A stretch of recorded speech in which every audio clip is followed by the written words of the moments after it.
பொருளுடைய காஸ்ட்டும் அப்படிதான் கம்பேர் பண்ணுவேன். இந்தியாவில் வந்து ஒரு சாமான் 10 ரூபாய் அப்படின்னா இங்கே 1000 ரூபாய் விற்கிறாங்களே, இதை போய் எப்படி 1000 ரூபாய்க்கு வாங்க, எல்லாரும் வீடியோ கூட போடுவாங்க. ஸோ இங்கே வந்து காஸ்ட் ஆஃப் லிவிங் ரொம்ப அதிகம்.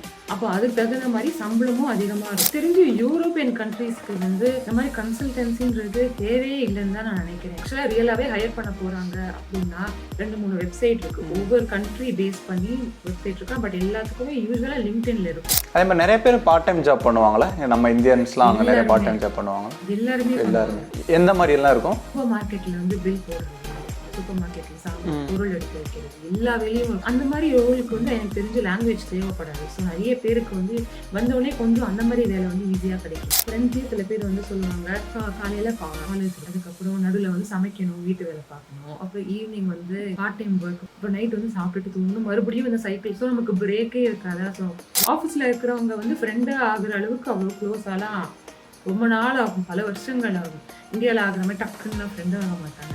பட் அது நார்மல் தான். அது தெரிஞ்சுக்க எனக்கு ரொம்ப நாள் ஆச்சு. ஒரு லிமிட் வச்சிருக்காங்க, 8 to 10 hours மேலே வேலை பார்க்கக்கூடாது. 10 hours மேலே வேலை பார்த்தோம்னா அது தகுந்த மாதிரி நம்ம வந்து லீவ் எடுத்துக்கலாம், இல்லை காம்ப் ஆஃப் எடுத்துக்கலாம். அது வந்து மேண்டேட். ப்ராப்ளம்னா இப்போ ஹெல்ப் பண்ணக்கூடிய ஜெர்மன்ஸும் இருக்காங்க. நம்மளுடைய எக்ஸ்பீரியன்ஸ் பொறுத்து தான், எல்லாரும் ஒரே மாதிரி சொல்ல முடியாது இல்லை. பட் எனக்கு இது வரைக்கும் எந்த ஒரு ப்ராப்ளமும் இருந்தது இல்லை. ரேசிசம்லாம் வந்து அந்த அளவுக்குலாம் நான் பார்த்ததே இல்லை. பட் இருக்குன்னு தான் நிறைய பேர் சொல்றாங்க. ஆனா எனக்கு அது அவ்வளவா டேரக்டா புரிஞ்சது இல்லை, என்ன ஏதோ சொல்றாங்க. பட் ஃபர்ஸ்ட் ஃபியூ மந்த்ஸ் வந்து எனக்கு ரொம்ப அந்த சத்தமே இல்லாம இருக்கிறதே ரொம்ப குயின்னு இருக்கும். இந்த தனுஷ் படத்துல வரும், யாராச்சும் இருக்கீங்களா? மேனிஃபெஸ்டேஷன் ஒர்க் ஆகும், கன்சிஸ்டண்டா பண்ணணும், அந்த ஒரு பாசிட்டிவ் ஆட்டிடியூடோட விடாமுயற்சியோட பண்ணணும், ஒர்க் ஆகுது நார்மலா. ஆனா சம்டைம்ஸ் வந்து நம்மளே வந்து கொஞ்சம் நெகட்டிவான செல்ஃப் தாட்ல போகும்போதுலாம் ஒர்க் ஆகாது. ஹாய் ஐஸ்வர்யா சிஸ்டர், எப்படி இருக்கீங்க? சூப்பராக இருக்கேன். ஹாய் ரஞ்சித், நீங்கள் எப்படி இருக்கீங்க? நானும் சூப்பராக இருக்கேன். ஃபர்ஸ்ட் நான் முன்னாடி சொன்ன மாதிரி 2 விஷயத்துக்கு உங்களுக்கு நன்றி சொல்லணும். ஒன்று என்னென்னா, உங்கள் வீடியோஸ் மூலயமா நிறைய பேருக்கு இந்த ஜெர்மனி வர்றவங்களுக்குலாம் நிறையா நாலேஜ் ப்ரொவைட் பண்ணிகிட்டு இருக்கீங்க, அதுக்கு ஒரு நன்றி.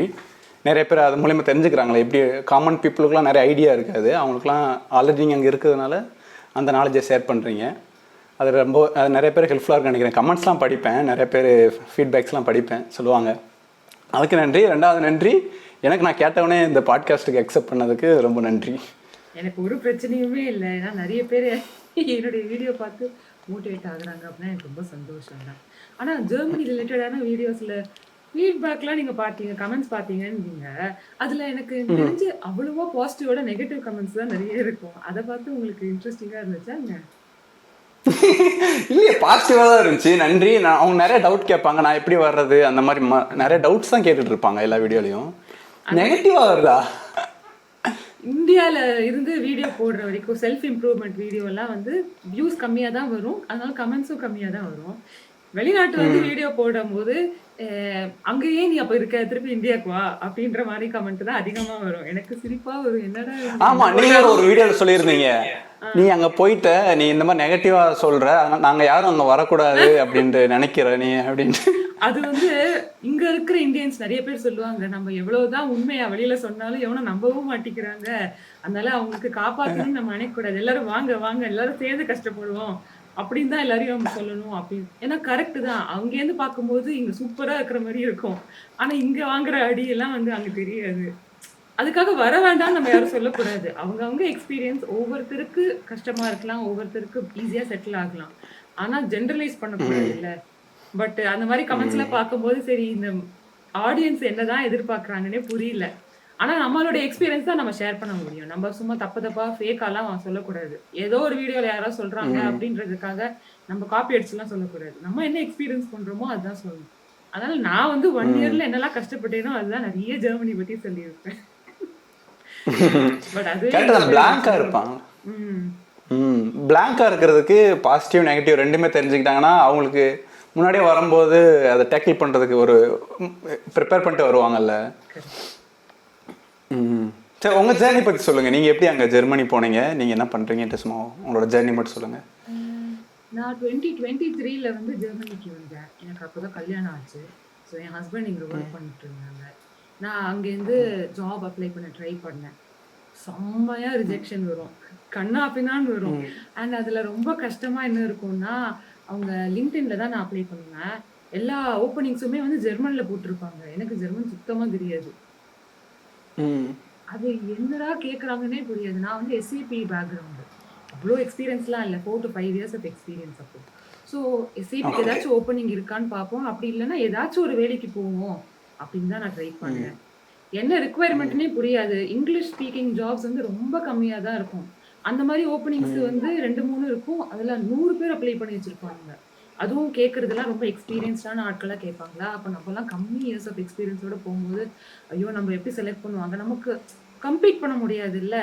நம்ம இந்தியால ம். இருக்கும்போது வரைக்கும் அந்தந்த ஹைரார்கி இருக்கும். அதாவது ஃப்ரெஷரு, ஒரு மிடில் செக்மெண்ட், கொஞ்சம் எக்ஸ்பீரியன்ஸ்டுன்னு.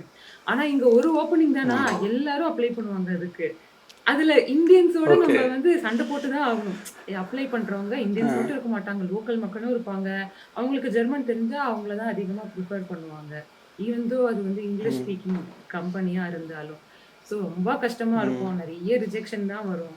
ஆனாலும் ஃபர்ஸ்ட்டு எனக்கு எப்படி அப்ளை பண்ணணும்னே தெரியல. நானும் இந்த மாரி யூடியூப் வீடியோ பார்த்து தான் என்ன ப்ராசஸ் எப்படி அப்ளை பண்ணணும்னு பார்த்தேன். ஏன்னா இங்க வந்து ம். ரெஸ்யூம் வேற மாரின்றாங்க. கவர் லெட்டர்லாம் நான் எழுதினதே கிடையாது. இந்தியாலலாம் நம்ம யூஸே பண்ணது ம். கிடையாது. ஃபோட்டோலாம் நான் எடுத்ததே ம். கிடையாது. நம்ம கவர் லெட்டருக்கு போடுற மாரி. அப்போ அந்த அந்த ப்ராசஸ அண்டர்ஸ்டாண்ட் பண்ணவே எனக்கு ரொம்ப நாள் ஆச்சு. அப்புறம் ம். ஒவ்வொரு டைமும் வந்து ஜாப் டிஸ்கிரிப்ஷன் தகுந்த மாரி ரெஸ்யூம மாத்தணும்னு சொல்லுவாங்களா, என்னடா இது இவ்ளோ கஷ்டமா இருக்கே! அப்படியாவது நம்ம போய் வேல பார்க்கணுமான்லாம் எனக்கு தோணும். ஆனா இங்க வேல பார்த்துட்டு ம். அங்க போய் பிரேக் எடுத்துட்டோம்னா, நம்ம கரியரே வேஸ்ட் ஆயிடுமோ அப்படிங்கிறதுனால எப்படியாவது நம்ம ஒரு ஜாப் எடுக்கணும்னு தான் ட்ரை பண்ணேன். நெறைய ரிஜெக்ஷன் வரும். ம். டெய்லி அப்செட்டா ம். தான் இருக்கும். ஆனாலும் எதையாவது ஒண்ணு ம். அப்ளை பண்ணுவேன். நெறைய பேர் வந்து ஸ்பான்சர்ஷிப்பே குடுக்க மாட்டாங்க. ஸ்பான்சர்ஷிப்னா நம்ம வந்து வேல பார்க்க விசா வேணும். இல்ல ஓகே. டிபெண்டன்ட் விசால போலாம். இப்போ மேரேஜ் ஆகி ம். போறாங்கன்னா, டிபெண்டன்ட் விசால போலாம். இல்ல ஜாப் தனியா எடுத்துட்டு போறோம் அப்டின்னா, விசா குடுக்கணும். யாருமே குடுக்க மாட்டாங்க. அதுவும் கரெக்ட்டா 2023, 2024 வந்து இந்த கோவிடுக்கு அப்புறமா ரொம்ப அடி வாங்கிடுச்சு போல. அதுவும் ஜெர்மனி ஃபுல்லா ம். மேனுஃபேக்சரிங் இண்டஸ்ட்ரினால மேனுஃபேக்சரிங்லாம் ம். ரொம்ப இம்பாக்ட் ஆயிடுச்சு. அதுவும் எஸ்ஏபி ம். நெறைய இம்பாக்ட் ஆச்சு அதுல. நெறைய லே ஆஃப் இருந்துச்சு. ஹையரிங்லாம் ஸ்டாப் பண்ணிட்டாங்க. ஸோ ரொம்ப மோசமா இருந்துச்சு. அதுதான் நான் சொல்ல வர்றது. ம். அப்புறம் ஏதோ ம். ஒரு செலக்ட் பண்ணுவாங்க. ஆனா, ஃபர்ஸ்ட் ரவுண்ட்லயே ரிஜெக்ட் பண்ணிருவாங்க. இல்ல ஃபர்ஸ்ட் ரவுண்ட் சூப்பரா பேசியிருப்பாங்க. செகண்ட் ரவுண்டுக்கு போகும். நாங்க வந்து அப்புறம் சொல்றோம் அப்படின்னு சொல்லி சொல்லவே மாட்டாங்க. இன்னொரு பெரிய கடுப்பு ம். என்னன்னா, நம்ம ஊர்லலாம் 2, 3 டேஸ்லயே அடுத்தடுத்து சொல்லிருவாங்க. ஹெச்ஆர் ரவுண்டு, அந்த ரவுண்டு எல்லா ரவுண்டும். இங்க ஒவ்வொரு ரவுண்டுக்கும் ஒவ்வொரு மாசம் ஆக்குவாங்க. நம்ம செலக்ட் ஆனோமா இல்லையா? அடுத்த ரவுண்ட் போவோமா மாட்டோமா? அதுவே தெரியாது நமக்கு. சரி என்னவோ ட்ரை பண்ணுவோம் சைட்ல. கிடைச்சா ஓகே, கிடைக்கலனாலும் பரவால்ல அப்படின்னு தான் இருந்தேன். கடைசியில எவனோ ம். ஒருத்தன் வந்து ஓகே அப்படின்னாங்க. எனக்கு ஒண்ணும் புரியல. ஏன்னா பேக்கிரவுண்டும் வேற மாரி இருக்கும். அங்க வொர்க்கிங் கல்ச்சரும் ரொம்ப ம். டிஃபரெண்ட்டா இருக்கும். சரி அவனே ஓகே ம். சொல்ட்டான். நம்மளும் வேல பார்ப்போம் ம். அப்படின்னு சொல்லி தான். ஆனா ம். ரொம்ப டைம் ஆச்சு. ரொம்ப எவ்வளோ நாளா டிஃபரெண்ட்டாவும் இருந்துச்சு. எடுத்துக்கிச்சு உங்களுக்கு? எனக்கு வந்து ஒரு 6 மந்த்ஸ் ஆகியிருக்கும். ம். எப்படி கம்பெனி சூஸ் பண்ணீங்க? இப்போ வேற கம்பெனியா கூட தான். நமக்கு சூஸ் எப்படி ஃபில்டர் பண்ணலாம் பண்ணீங்க? ஆப்ஷன் இருக்காதுல்ல. நான் LinkedInல என்ன பண்ணுவேன் அப்டின்னா, ஏன்னா ஓப்பனிங்ஸே ரொம்ப கம்மியா தான் இருக்கும். நமக்கு அவ்வளோ சாய்ஸும் கிடையாது. ஸோ நான் வந்து ம். எஸ்ஏபி கன்சல்டன்ட் அப்படின்னு போட்டு என்னலாம் இருக்குன்னு பார்ப்பேன். அட்லீஸ்ட் ஃப்ரெஷர்ஸ்க்கு தகுந்த மாரி ஏதாச்சும் இருந்துச்சுன்னா, ஈவன் எஸ்ஏபி தவிர வேற எது இருந்தாலும் ஓகே அப்படின்னு சொல்லி, கம்மி இயர்ஸ் ஆஃப் எக்ஸ்பீரியன்ஸ்க்கு என்னலாம் இருக்கோ எல்லாத்துக்கும் அப்ளை பண்ணுவேன். அதுல அந்த ம். ரோலுக்கு தகுந்த மாரி நம்ம மாத்தணும். பிசினஸ் அனலிஸ்ட் எக்ஸ்பீரியன்ஸும் எனக்கு இருக்குன்றதுனால, அதுக்கு தனியா ஒரு ரெஸ்யூம் வச்சிருப்பேன். எஸ்ஏபிக்கு தகுந்த ம். மாரி வேற ஒரு ரெஸ்யூம் வச்சிருப்பேன். அது தவிர வேற ஏதாச்சும் கேட்குறாங்க. டெக்னிக்கலா எதுவா இருந்தாலும் ஏன்னா நான் எனக்கு ஜாவாலயும் எக்ஸ்பீரியன்ஸ் இருக்கு. பைத்தன் எல்லாத்துலயும் நான் வொர்க் பண்ணிருக்கேன் கொஞ்சம் கொஞ்சம். ஆனா ரொம்ப எக்ஸ்டென்சிவ் ம். நாலேட்ஜ் கிடையாது. ஸோ என்ன ஓகே. கேட்குறாங்களோ அதுக்கு தகுந்த மாரி ஒரு ரெஸ்யூம ரெடி பண்ணி வச்சுப்பேன்.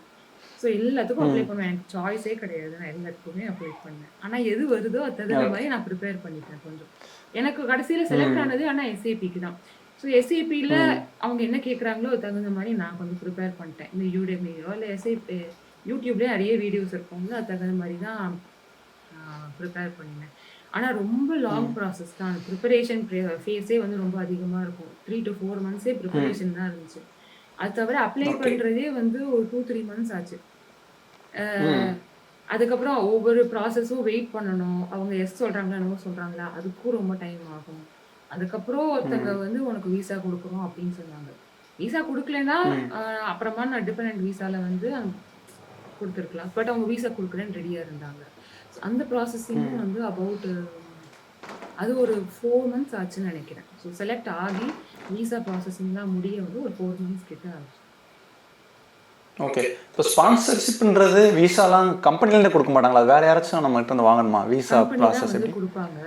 ஆனா நம்ம வந்து ஜெர்மன் எம்பசி இந்தியால இருக்கும்ல, அவங்க அவங்க அவங்க அங்க போய் நம்ம அப்ளை பண்ணணும். பட் கம்பெனி தான் நமக்கு ஸ்பான்சர் பண்றாங்க. Okay okay. ஸோ இந்த சேலரி ரேட்லாம் ரொம்ப ஹியூஜ் டிஃப்ரென்ஸ் இருக்குமா நம்ம இந்தியாவுக்கும் அங்கே ஜெர்மனிக்கும்? ஹியூஜ் டிஃப்ரென்ஸ்னா இங்க இருக்கிற மார்க்கெட்டுக்கு தகுந்த மாதிரி நம்ம ஏஷியன் கண்ட்ரீஸ்ல வேற மாதிரி பெர் ஆர் ரேட்டு. ஆனா இங்க வந்து கொஞ்சம் வேற மாதிரி பெர் ஆர் ரேட். நம்ம இங்க வந்த உடனே வந்து ஒவ்வொரு பொருளுடைய காஸ்ட்டையும் நான் அப்படிதான் கம்பேர் பண்ணுவேன். இந்தியால வந்து ஒரு சாமான் ரூ. 10 அப்படின்னா இங்க ரூ. 1000 விக்கிறாங்களே. இத போய் எப்படி ரூ. 1000 வாங்க? எல்லாரும் வீடியோ கூட போடுவாங்க. அந்த கருவேப்பிலை ஃப்ரீயா வாங்குற கருவேப்பிலை இங்க ரூ. 100 குடுக்குறாங்களேன்னு. ஸோ இங்க வந்து காஸ்ட் ஆஃப் லிவிங் ரொம்ப அதிகம். அப்போ அதுக்கு தகுந்த மாதிரி சம்பளமும் அதிகமா இருக்கும். ஆனா மிச்சம் பார்த்தீங்கன்னா சேம் தான். அந்த ப்ரொபோர்ஷன் வந்து சேமா தான் இருக்கும். இப்போ இந்தியால ஒரு அமௌண்ட் வாங்குறோம், கையில ஒரு அமௌண்ட் மிச்சம் வருதுன்னா, இங்கேயும் ஒரு அமௌண்ட் வாங்குவோம், கையில அதே அமௌண்ட் தான் மிச்சம் இருக்கும். ஆனா அந்த நம்பர் பார்த்தீங்கன்னா ரொம்ப பெருசா இருக்கும். ஆனா இங்க காஸ்ட் எல்லாமே ரொம்ப 10 டைம்ஸ் அதிகமா இருக்கும். ஸோ அதுதான். ஆனா எல்லாரும் நினைப்பாங்க வெளிநாட்டுல வந்தா சூப்பரா சம்பாதிக்கலாம், நிறைய சேவ் பண்ணலாம்.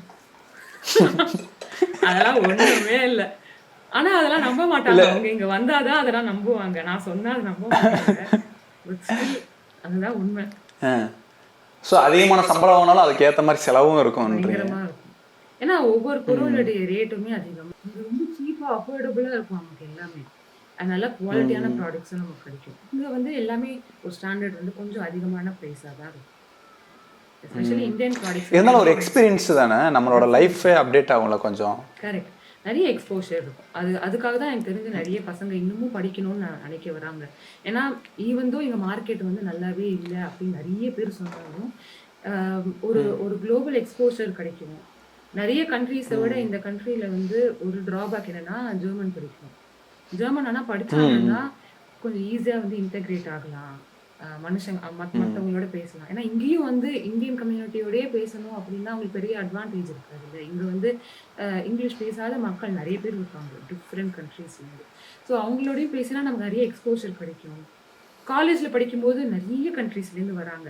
இப்போ பப்ளிக் யூனிவர்சிட்டிலாம் பார்த்தீங்கன்னா நான் இங்கே படிக்கலைன்றது நான் ஃபீல் பண்ணுறேன். ஏன்னா நான் டேரெக்டாக வேலைக்காக தான் இங்கே வந்தேன். ஸோ நான் ஜாப் மார்க்கெட்டில் தான் இன்டெகிரேட் ஆக முடியும்.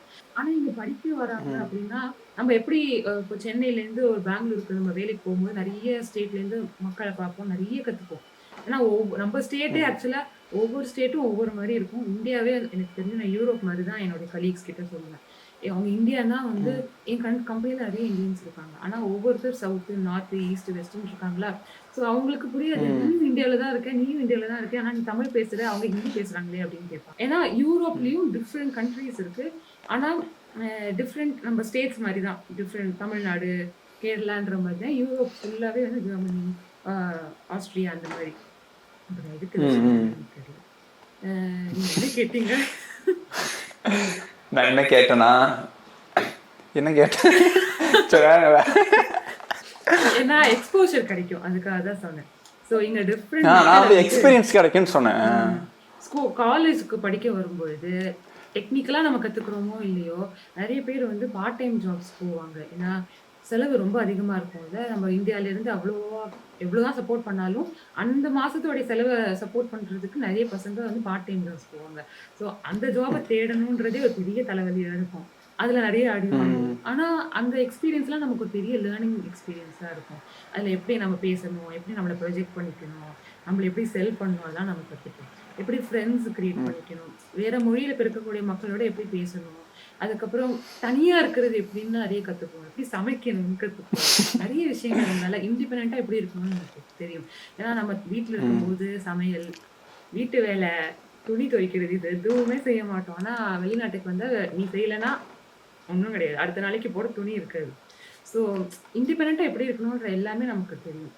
அண்ட் மக்களோட பேசும்போது இப்படிலாம் கூட மக்கள் இருப்பாங்களோ அப்படின்ற எக்ஸ்போஷர் கிடைக்கும். அந்த எக்ஸ்போஷர் தானே உங்களுக்கு நாலேஜ்.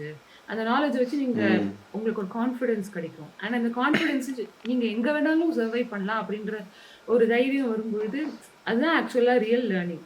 எவ்வளவு வேணா நீங்க சம்பாதிக்கலாம். ஆனா நீங்க வீட்டுக்குள்ளேயே இருக்கீங்க, பயமாவே இருக்கு, உங்களுக்கு கான்ஃபிடன்ஸ் இல்லைன்னா என்ன யூஸ்? பட் எனக்கு தெரிஞ்சு இன்னும் மார்க்கெட் உலகம் ஃபுல்லாவே மோசமா தான் இருக்கு. ஆனா இன்னமும் எப்படியாவது வெளிநாட்டுக்கு வரலாம், இல்ல ஏதாவது படிக்கலாம், ஏதாவது ட்ரை பண்ணலாம், இல்லாட்டி மறுபடியும் இந்தியா போகலாம்னு நினைக்கிறதுக்கு ஐ திங்க் இதான் பிக்கெஸ்ட் ரீசன். நீங்க ஜெர்மனி கத்துக்கிட்டீங்களா? ஜெர்மன் இல்லப்பா, இனிமே தான் ப்ராப்பரா கத்துக்கணும். அது எவ்வளவுதான் வந்து கத்துக்கிட்டாலும் அது கண்டினியூஸா கன்சிஸ்டன்ட்டா நம்ம படிக்கணும். ஒரு 2 நாள் படிச்சுட்டு பிரேக் விட்டாலாம் அது சரி வராது. நான் 1 மந்த் படிச்சேன். ஆனா அத கன்சிஸ்டன்ட்டா பண்ண முடியல என்னால. என்னுடைய ரெவல்யூஷன் என்னன்னா கன்சிஸ்டன்ட்டா கொஞ்சமா இருந்தாலும் கன்சிஸ்டன்ட்டா பண்ணணும். ஆனா படிக்கணும். நிஜமா எனக்கு ரொம்ப ஆசையா இருக்கு. ஏன்னா, இங்க இருக்கிற மக்கள் வந்து ரொம்ப செம. ஆனா அவங்கள்ட்ட நீ பேசணும் அப்படின்னா எல்லாருக்கும் இங்கிலீஷ் தெரியும்னு நம்ம எதிர்பார்க்க கூடாது. ஏன்னா, நம்ம தமிழ்நாட்டுல போய் நான் வந்து தமிழ்ல பேசலன்னா நம்ம எப்படி நம்ம பார்ப்போம். அதே மாரி தான் இவங்களும் பார்ப்பாங்க. ஆனா நம்ம அது தப்புன்னு சொல்லவே கூடாது. ஸோ அவங்க வரணும் அப்படின்னு ஆசைப்பட்டாலே நம்ம கண்டிப்பா படிக்கணும். படிக்கணும். அதுவும் அங்கே ஜெர்மன் தெரிஞ்சிருந்தா நிறைய ஆப்பர்ச்சுனிட்டி கிடைக்குமாமே. அவங்க எல்லாம் ப்ரிஃபர் பண்ணுறதே ஆல்ரெடி யாருக்கு ஜெர்மன் தெரியுமோ அவங்களுக்கு நிறைய ப்ரிஃபர் பண்ணுவாங்களாமா. கரெக்ட். ஏன்னா கம்பெனில நிறைய பேர் ஜெர்மன்ஸ் தான் ஒர்க் பண்ணுவாங்க. ஸோ அவங்களோட பேசவும் நமக்கு ரொம்ப எளிமையா இருக்கும். நிறைய பேர் ஆனா எனக்கு தெரிஞ்ச ஃப்ரெண்ட்ஸ்லாம் இங்க வந்து 2, 3 இயர்ஸ்க்குள்ள படிக்கிறாங்க. படிச்சு முடிச்சுட்டாங்க. பேசுற அளவுக்கு அவங்களுக்கு ப்ரொஃபிஷியன்சியும் வருது. அது வந்து நம்மளுடைய கன்சிஸ்டன்சி, மன வலிமை தான். ஏன்னா அது ரொம்ப கஷ்டம் தான் படிக்கிறது. ரொம்ப கஷ்டமான லாங்குவேஜ்ன்னு தான் சொல்றாங்க. ஆனா அதுக்கு நம்ம எஃபோர்ட் போட்டோம்னா நிறைய பேர் படிக்கிறாங்க. ஏன்னா ஜாபுக்கும் வந்து நிறைய ஓப்பனிங்ஸ் வந்து ஜெர்மன்ல தான் இருக்கு. அண்ட் அவங்க கேட்கறதும் மஸ்ட்ன்னு சில கேட்குறாங்க. ஸோ மார்க்கெட் டஃப்பா ஆக ஆக எப்படியாவது ஜெர்மன் படிக்கணும் நிறைய பேர் வந்து தொடர்ந்து படிக்கிறாங்க. ஆனா நானும் படிக்கணும். ஓகே. அதே மாதிரி நீங்கள் போனது வந்துட்டு ஜாப்க்கு நீங்கள் அப்ளை பண்ணி கம்பெனி மூலியமா போனீங்க. பட் இந்த மாதிரி நம்மளே ஸ்ட்ரெயிட்டாக கம்பெனி கூட பேசாமல் நிறையா ஏஜென்ட்ஸ்லாம் இருக்கும்ல, இங்கே நம்ம இந்தியாவில் தமிழ்நாட்டில் ஏஜென்ட்ஸ்லாம் வச்சுருப்பாங்க அங்கே போகிறதுக்கு. ஸோ அவங்கள்ட்ட பேசி கூட போகிறதுக்கு வாய்ப்பு இருக்கா? அந்த மாதிரி இருக்குன்னு சொல்றாங்க. ஆனா நான் டைரக்டா அவங்களோட கான்டாக்ட் பண்ணது இல்ல. பட் எனக்கு தெரிஞ்சு யூரோப்பியன் கண்ட்ரீஸ்க்கு வந்து இந்த மாதிரி கன்சல்டன்சின்றது தேவையே இல்லைன்னு தான் நான் நினைக்கிறேன். ஏன்னா ரொம்ப டிரான்ஸ்பரண்டான ஹைரிங் ப்ராசஸ் தான். கம்பெனி வந்து ஆக்சுவலா ரியலாவே ஹையர் பண்ண போறாங்க அப்படின்னா 2, 3 வெப்சைட் இருக்கு. ஒவ்வொரு கண்ட்ரி பேஸ் பண்ணி வெப்சைட் இருக்கு. பட் எல்லாத்துக்குமே யூசுவலா லிங்க்டின்ல இருக்கும். ஸோ லிங்க்டின்ல அவங்க நிஜமாவே ஹையர் பண்றாங்கன்னா ஓப்பனிங் இருக்கும். நம்ம அப்ளை பண்ணாலே போதும். அந்த ப்ராசஸ் அவங்களே வந்து கொண்டு போவாங்க. இந்த கன்சல்டன்சின்றது நீங்க லிங்க்டின்ல பார்த்தீங்கனாலே சில கன்சல்டன்ட்ஸ் இருக்காங்க. அவங்க ஸ்பெசிஃபிக் ரீஜன் பேஸ் பண்ணி எடுப்பாங்க. ஆனா நார்மலா எனக்கு தெரிஞ்சு அவங்க ஜெர்மனிக்குள்ள இருக்கிற மக்கள், ஒரு அந்த ஊர்ல இருக்கிற மக்களுக்கு மேபி ஹெல்ப் பண்ணுவாங்களா இருக்கும். நாங்க இந்த மாரி ஒரு ரிசோர்ஸ் எங்களுக்கு வேணும் அப்படின்னு கனெக்ட் பண்ணலாம். பட் அது எவ்வளவு தூரம் எஃபெக்டிவா இருக்கு, நம்பலாமா அப்படின்னு எனக்கு தெரியல. ஏன்னா நான் அந்த ரூட்ல நான் வந்தது இல்ல. பட் 2, 3 பேரு நான் பார்த்துருக்கேன். ஜெர்மனிலேயே கன்சல்டன்சி வச்சிருக்காங்க. அவங்க இந்த ரிசோர்ஸ் எனக்கு வேணும், இந்த கம்பெனிக்கு கேட்குறாங்க அப்படின்லாம் டைரக்ட் பண்றாங்க. ஸோ இருக்கு. ஆனா எனக்கு தெரிஞ்சு அவங்க நம்பணும் அப்படின்னு அவசியம் இல்லை. ஏன்னா நிறைய பேர் ஏமாத்துறாங்க அப்படின்னு சொல்றாங்க. நிறைய பைசா கேட்குறாங்க. ஆனா நார்மலா ஜென்ரலா நல்ல கன்சல்டன்சிலாம் காசே கேட்க மாட்டாங்க எனக்கு தெரிஞ்சு. ஏன்னா எனக்கு தெரிஞ்ச வரைக்கும் கம்பெனி தான் அவங்களுக்கு குடுப்பாங்கன்னு நினைக்கிறேன். நம்ம யாரும் கன்சல்டன்சி குடுக்கணும்னு அவசியம் இல்ல. இது எனக்கு கரெக்டான்னு தெரியல. பட் இதுதான் என்னுடைய சீனியர்ஸ் கூட எனக்கு சொன்னாங்க. கன்சல்டன்சிக்கு நம்ம காசு குடுக்கணும்னு அவசியம் இல்ல. பட் நிறைய பேர் வந்து இந்தியால அத வச்சு ஏமாத்துறாங்கன்னு நான் கேள்விப்பட்டேன். இது கொஞ்சம் சேஃபா இருக்கிறது நல்லது. எஸ்பெஷலி ஜாப் மார்க்கெட் மட்டும் இல்லாம, இந்த காலேஜ் அட்மிஷனுக்கு வந்து நாங்க ஹெல்ப் பண்றோம் அப்படின்னு சொல்லி நிறைய பேர் பண்றாங்க. அதுவும் எனக்கு கரெக்டான்னு தெரியல. ஏன்னா நான் காலேஜுக்கு இங்க வந்தது இல்ல. ஸோ காலேஜ் ப்ராசஸ்க்கு கன்சல்டன்சி தேவையான்னு எனக்கு தெரியல. பட் அவ்ளோ பைசா கேட்பாங்களா அப்படின்றது கொஞ்சம் டவுட்டா தான் இருக்கு. ஸோ கொஞ்சம் கேர்ஃபுல்லா இருக்கிறது. அதாவது ஜாப்க்கு இப்போ நம்ம அப்ளை பண்ணி செலக்ட் ஆனதுக்கப்புறம் அங்கே போயிட்டு தங்கணும், ரூம்ஸ்லாம் வேணும்ல, அப்போல்லாம் அது கம்பெனி பார்த்துப்பாங்களா? அது நம்மளே செப்பரேட்டாக நம்ம பார்த்துக்கணுமா? கம்பெனி வந்து ஒரு 1 மந்த் மேக்ஸிமம் நமக்கு ஹெல்ப் பண்ணுவாங்க. 1 மந்த்துக்கு வீடு குடுப்பாங்க. ஆனா யூசுவலா நம்ம வந்து நெறைய பேர் என்ன பண்றாங்க, இந்தியாலேருந்து இங்க வர முன்னாடி சில கம்பெனிஸ்ல வீடு குடுக்குறாங்க. ஸோ மேக்ஸிமம் என்ன பண்றாங்க, அங்க இருக்கும்பொழுதே வந்து இங்க நெறைய இந்தியன் குரூப்ஸ் இருக்கு WhatsAppல. அந்த WhatsAppலயே அக்காமடேஷனுக்குன்னு நெறைய ஏரியாஸ் இருக்கும். ஸோ நீங்க எந்த ஏரியால இருக்க போறீங்கன்னு உங்களுக்கு தெரிஞ்சிருச்சுன்னா, அந்த குரூப்ல யாரையாவது சேர்த்து விடுவாங்க. உங்களுக்கு தெரிஞ்சவங்க யாராவது இருக்காங்களா? அப்படி இல்லன்னா Facebookலயும் அது மாரி குரூப்ஸ் இருக்கும். ஸோ இந்த மாரி எனக்கு வீடு வேணும் அப்படின்னு போட்டீங்கனாலே, அவைலபிளா இருக்கிறவங்க வந்து மெசேஜ் பண்ணுவாங்க. அந்த மாரி தான் நெறைய பேர் வராங்க. ஆனா இங்க டிமாண்டும் அதிகமா இருக்குன்றதுனால வீடு வந்து உடனே கிடைக்கவும் மாட்டேங்குது. நெறைய பேருக்கு அதுவும் ப்ராப்ளமா இருக்கு. ஸோ அதுவரைக்கும் எல்லாரும் என்ன பண்றாங்க, ஒரு டெம்பரரியா ஹோட்டல்ல இருந்துக்கிறாங்க. இல்லாட்டி வந்து ஃப்ரெண்டு வீட்ல தங்கிக்கிறாங்க. ஏன்னா வீடு இருந்தால் தான் இங்கே அடுத்தடுத்து சில கவர்மெண்ட் ப்ராசஸ் பண்ண முடியும். இந்த ஆதார் கார்டு மாதிரி நம்ம இங்கே சில ப்ராசஸ் பண்ணணும், ரெஜிஸ்ட்ரேஷன் ப்ராசஸ். அதுக்கு வந்து வீடு வேணும், அட்ரஸ் இருக்கணும். ஸோ அது பண்ணணும்னா வீடு வேணும்ல. ஸோ அதுக்காகவே வந்து ஒரு ப்ராப்பர் அட்ரஸோட இருக்கிற வீடுக்காக கொஞ்சம் டிஃபிகல்ட்டாக தான் இருக்குது. பட் அது வரைக்கும் ஹோட்டலில் இல்லை ஃப்ரெண்டு வீட்டில் தங்கிக்கிறாங்க. பட் இந்த WhatsApp groups and Facebook groups எல்லாம் வந்து ஈஸிலி ஆக்சசபிளாக தான் இருக்கும். ஸோ நிறைய பேர் என்னை இன்ஸ்டாகிராமில் கூட கேட்பாங்க, நான் இந்த ஏரியாவில் வீடு தேடுறேன், உங்களுக்கு தெரிஞ்சா சொல்லுங்கன்னு. ஸோ நான் சொல்கிறது வந்து இன்ஸ்டாகிராமில் இன்ஸ்டாகிராமில் இல்லை, ஃபேஸ்புக்கில் நீங்கள் பார்த்தீங்கன்னா இப்போ மேபி டுசெல்டார்ஃப் இல்லை ஃப்ராங்க்ஃபர்ட் அந்த மாதிரி நீங்கள் இடத்துல நீங்கள் வீடு தேடிங்கன்னா அங்கேயே என்ன அப்பார்ட்மெண்ட்ஸ் இன் டுசெல்டார்ஃப் அப்படின்னு நீங்கள் ஃபேஸ்புக்கில் தேடிங்கனாலே உங்களுக்கு சில பேஜஸ் வரும். இல்லை Indians in Dusseldorf, Indians in ஃப்ராங்க்ஃபர்ட்னு நிறைய பேஜஸ் இருக்குது. அதில் நிறைய மக்கள் இருப்பாங்க. அதில் நீங்கள் ஒரு ரிக்வஸ்ட் போட்டிங்கனாலே அவங்க ரிப்ளை பண்ணுவாங்க. ஓகே, வேலைக்கு மட்டும் இல்லாமல் அதே குரூப்பில் ஜாப்னு கேட்டால் ஏதாச்சும் சொல்லுவாங்களா? அங்கே அந்த குரூப்பில் நீங்கள் பார்த்தீங்கன்னா நிறைய பேர் வந்து எனக்கு வேலை வேணும் அப்படின்னு போடுவாங்க. சில பேர் வந்து எனக்கு வேலை போயிடுச்சுன்னா இப்போ நான் என்ன பண்ணணும் அப்படின்னு கேட்பாங்க. நிறைய டெக்னிக்கலான கொஷின்ஸ்லாம் இருக்கும்ல. ஏன்னா ஒவ்வொருத்தர் புதுசாக வந்திருக்காங்க, இங்கே நிறைய பேர் பல வருஷமாகவும் இருப்பாங்க. ஸோ அந்த குரூப்பில் நிறைய மக்கள் இருப்பாங்க, ஒரு 1000 பேர்கிட்ட. ஸோ உங்களுக்கு என்ன ப்ராப்ளம் இருந்தாலும் இந்த குரூப்பில் வாட்ஸ்அப் ஒரு ஃபேஸ்புக்கில் நீங்கள் கேட்டிங்கன்னா அந்த ஆன்சர் தெரிஞ்சவங்க பதில் சொல்லுவாங்க, அது எவ்வளோ மொக்க கொஷனாக இருந்தாலும். ஸோ எனக்கு தெரிஞ்சு இந்தியன் கம்யூனிட்டி வந்து ரொம்ப ஸ்ட்ராங்காக இருக்குது வெளிநாட்டில். அது எனக்கு கொஞ்சம் கம்ஃபர்டிங்காக இருந்துச்சு. சில பேர் என்ன சொல்லுவாங்க, எனக்கு ரொம்ப தனிமையாக இருக்குது, யாராவது ஃப்ரெண்ட்ஸ் எனக்கு இல்லை, நீங்கள் யாராவது ஃப்ரீயாக இருக்கீங்கன்னா நம்ம போய் காஃபி குடிக்கலாம், யாராவது வரீங்களா அப்படின்னா கூட கேட்பாங்க. ஸோ அந்த அளவுக்கு ஓப்பனாக இருக்காங்கன்னு எனக்கு ஏன்னா ஃபஸ்ட்டு ஃபியூ மந்த்ஸ் இல்லை 1 இயர் கிட்டே எனக்கு ரொம்ப லோன்லியாக தான் இருக்கும். நிறைய பேர் இருப்பாங்க, ஆனால் இந்தியன்ஸ்லாம் வந்து பெருசாக பேசிக்கவும் மாட்டாங்க, ஜெர்மன்ஸோட நம்ம பேசவும் முடியாது. ஸோ அந்த மாதிரிலாம் மெசேஜ் பார்க்கும்போது ஓகே நம்மளாம் நிறைய பேர் இருக்காங்க போல அப்படின்ற ஒரு ஃபீலிங் நமக்கு கிடைக்கும். பார்க்க முடியல, பக்கத்துலேயே இந்தியாக்காரங்களாம் இருப்பாங்களா? நம்ம ரூம் நம்ம வீட்டு பக்கத்தில் இல்லை இருப்பாங்களா? இருப்பாங்க, நம்ம இருக்கிற ஏரியா பொறுத்து. இப்போ சில ஏரியாஸில் பார்த்தீங்கன்னா வேலை வாய்ப்பு ரொம்ப அதிகமாக இருக்குது. ஃப்ராங்க்ஃபர்ட், மியூனிக், டிசல்டார்ஃப் அந்த மாதிரி ஏரியாஸில் சென்டர் ஏரியாவில் பார்த்தீங்கன்னா நிறைய பேர் இருப்பாங்க. இப்போ கொஞ்சம் கிராம சைட்லாம் போனீங்கன்னா அங்கெல்லாம் யாருமே இருக்க மாட்டாங்க. அண்ட் இந்த மாதிரி மெயின் பாப்புலர் சிட்டிஸில் இங்கிலீஷும் கொஞ்சம் பேசுவாங்க, அதனால இந்தியன்ஸ் மோஸ்ட்டாக அந்த மாதிரி ஏரியாஸில் தான் இருப்பாங்க. ஸோ ஈஸியாக பார்க்கலாம். அண்ட் இப்போ காமனான பிளேசஸ், இப்போ கோயிலுக்கோ இல்லை இந்தியன் ஃபெஸ்டிவல்ஸ் இல்லை இந்தியன் ஃபங்க்ஷன்ஸ் எல்லாத்தையுமே செலிப்ரேட் பண்ணுவாங்க. இப்போ தீபாவளி, பொங்கல் எல்லா ஃபெஸ்டிவல்ஸையுமே வந்து ஏதாச்சும் ஒரு வீக்கெண்ட் செலிப்ரேட் பண்ணுவாங்க எல்லாரும் சேர்ந்து. அந்த மாதிரிலாம் நம்ம வந்து போனோம்னா ஈஸியாக நம்ம எல்லாரும் மக்களை பார்த்துடலாம். ஆனால் அங்கே பார்த்தோன்னா ஃப்ரெண்டு பிடிச்சிடலாம், நான் வந்து மதுரை, நீ எந்த ஊரு அப்படின்னு எல்லாரும் பேசுவாங்க. ஸோ ஆட்டோமேட்டிக்காக நமக்கு தெரிஞ்சிடும். பார்த்தா அவங்க நம்ம ரோட்ல தான் இருந்திருப்பாங்க, ஆனால் வெளியில யாரும் நமக்கு தெரியாது. அதாவது காமனான ஒரு பப்ளிக் மீட்டிங்ல போனால் ஈஸியாக கண்டுபிடிக்கும். அதே மாதிரி நீங்கள் சொன்னீங்க ஜாப் அப்ளை பண்ணுறது மேக்ஸிமம் லிங்க்டின்ல பார்த்தேன்னு சொல்கிறீங்க. அந்த லிங்க்டின் பொறுத்த வரைக்கும் நிறைய டெக்னிக்கல் ஜாப்பாக இருக்கும். இப்போ இந்த மேனுஃபேக்சரிங்கில் கன்ஸ்ட்ரக்ஷன் ஒர்க்கு அந்த மாதிரி நான் டெக்னிக்கல் பீப்புளெலாம் வர்றவங்களுக்கு அந்த மாதிரிலாம் என்னென்ன மார்க்கெட்ஸ் என்னென்ன செக்டர் அவைலபிளாக இருக்குது? ஸோ அவங்க வரணும்னா என்ன பண்ணணும்? எனக்கு இதை பற்றி ரொம்ப தெரியல. ஆனால் மேனுஃபேக்சரிங் ஆர் இந்த மாதிரி கன்ஸ்ட்ரக்ஷன் ரிலேட்டட் ஆக்டிவிட்டீஸ்க்கு கவர்மெண்ட்டே வந்து ஒரு வெப்சைட் வச்சுருக்காங்க. அந்த வெப்சைட் பேர் நான் வேணால் அப்புறமா உங்களுக்கு அனுப்புகிறேன், நீங்கள் கூட அப்புறம் டிஸ்பிளே பண்ணலாம். அந்த வெப்சைட்டில் இல்லை ஸ்டெப் ஸ்டோனில் கூட வந்து பார்த்தீங்கன்னா எல்லா டைப் ஆஃப் வேலை வாய்ப்பும் இருக்கும். லிங்க்டின்ல எனக்கு தெரிஞ்சு மோஸ்ட்டாக இன்டர்ன்ஷிப்ஸு இல்லை ஐடி ஒர்க்கு அந்த மாதிரி ஒர்க் தான் ரொம்ப ஸ்பெசிஃபிக்காக இருக்கும். ஸ்டெப் ஸ்டோனில் எனக்கு தெரிஞ்சு எல்லா ஆப்பர்ச்சுனிட்டிஸுமே இருக்கும். ஸோ அதில் நம்ம அப்ளை பண்ணலாம். ஆனால் இந்த மாதிரி வந்து டெஃபினட்டாக வந்து ஜெர்மன் கேட்பாங்க. எனக்கு தெரிஞ்சு ஐடியில் மட்டும்தான் கொஞ்சம் வந்து ரெஸ்ட்ரிக்ஷன் கம்மியாக இருக்கும். ஏன்னா குளோபலாக உங்களுக்கு லொக்கேஷன்ஸ் இருக்குன்றதுனால இங்கிலீஷ் பேச வாய்ப்பு இருக்கும். பட் இந்த மாதிரி கன்ஸ்ட்ரக்ஷன் இல்லை இந்த மாதிரி ரோல்ஸ் எல்லாத்துக்குமே வந்து அவங்க ஜெர்மன் கேட்பாங்க, ஈவன் டீச்சிங் கூட. ஏன்னா நம்ம ஊரில் இருக்கிறவங்களே சவுதி, துபாய் அந்த மாதிரி மஸ்கட்டு அந்த மாதிரி இடத்துக்கு போவாங்களே. ஸோ இந்த மாதிரி ஜெர்மனி வர்றதுக்கு மேக்ஸிமம் ஜெர்மன் தேவைப்படும் நினைக்கிறேன், லாங்குவேஜ் பேசுகிறதுக்கு. அதேமாதிரி ஸ்டூடெண்ட்ஸ் வர்றவங்களும் எப்படி காலேஜ் மூலிமா அப்ளை பண்ணிட்டு வரணுமா? உங்களுக்கு தெரிஞ்சால் சொல்லுங்கள். காலேஜ் மூலிமா அப்ளை பண்ணி வரணுமா, இல்லை அவங்க எப்படி வரணும் ஸ்டூடெண்ட்ஸ் படிக்க வரணும்னா? எனக்கு தெரிஞ்சு ஃபஸ்ட்டு நம்ம இந்தியாவில் இருக்கும்போது நமக்கு என்ன யூனிவர்சிட்டி வேணுன்றது நம்ம கண்டுபிடிச்சிக்கணும். அந்த யூனிவர்சிட்டிக்கு நம்ம அப்ளை பண்ணணும். அந்த யூனிவர்சிட்டி உடைய டேர்ம்ஸும் நமக்கும் ஓகே, அவங்களுடைய கோர்ஸ்லாம் நமக்கு ஓகே, அவங்களும் ஓகே சொல்லிட்டாங்க அப்படின்னா வந்து அதுக்குன்னு ஒரு ப்ராசஸ் இருக்குது. அதுக்கப்புறம் நம்ம ஸ்டூடெண்ட் விசா அப்ளை பண்ணிக்கலாம். ஸோ யூனிவர்சிட்டி மூலிமா தான் நம்ம வருவோம்.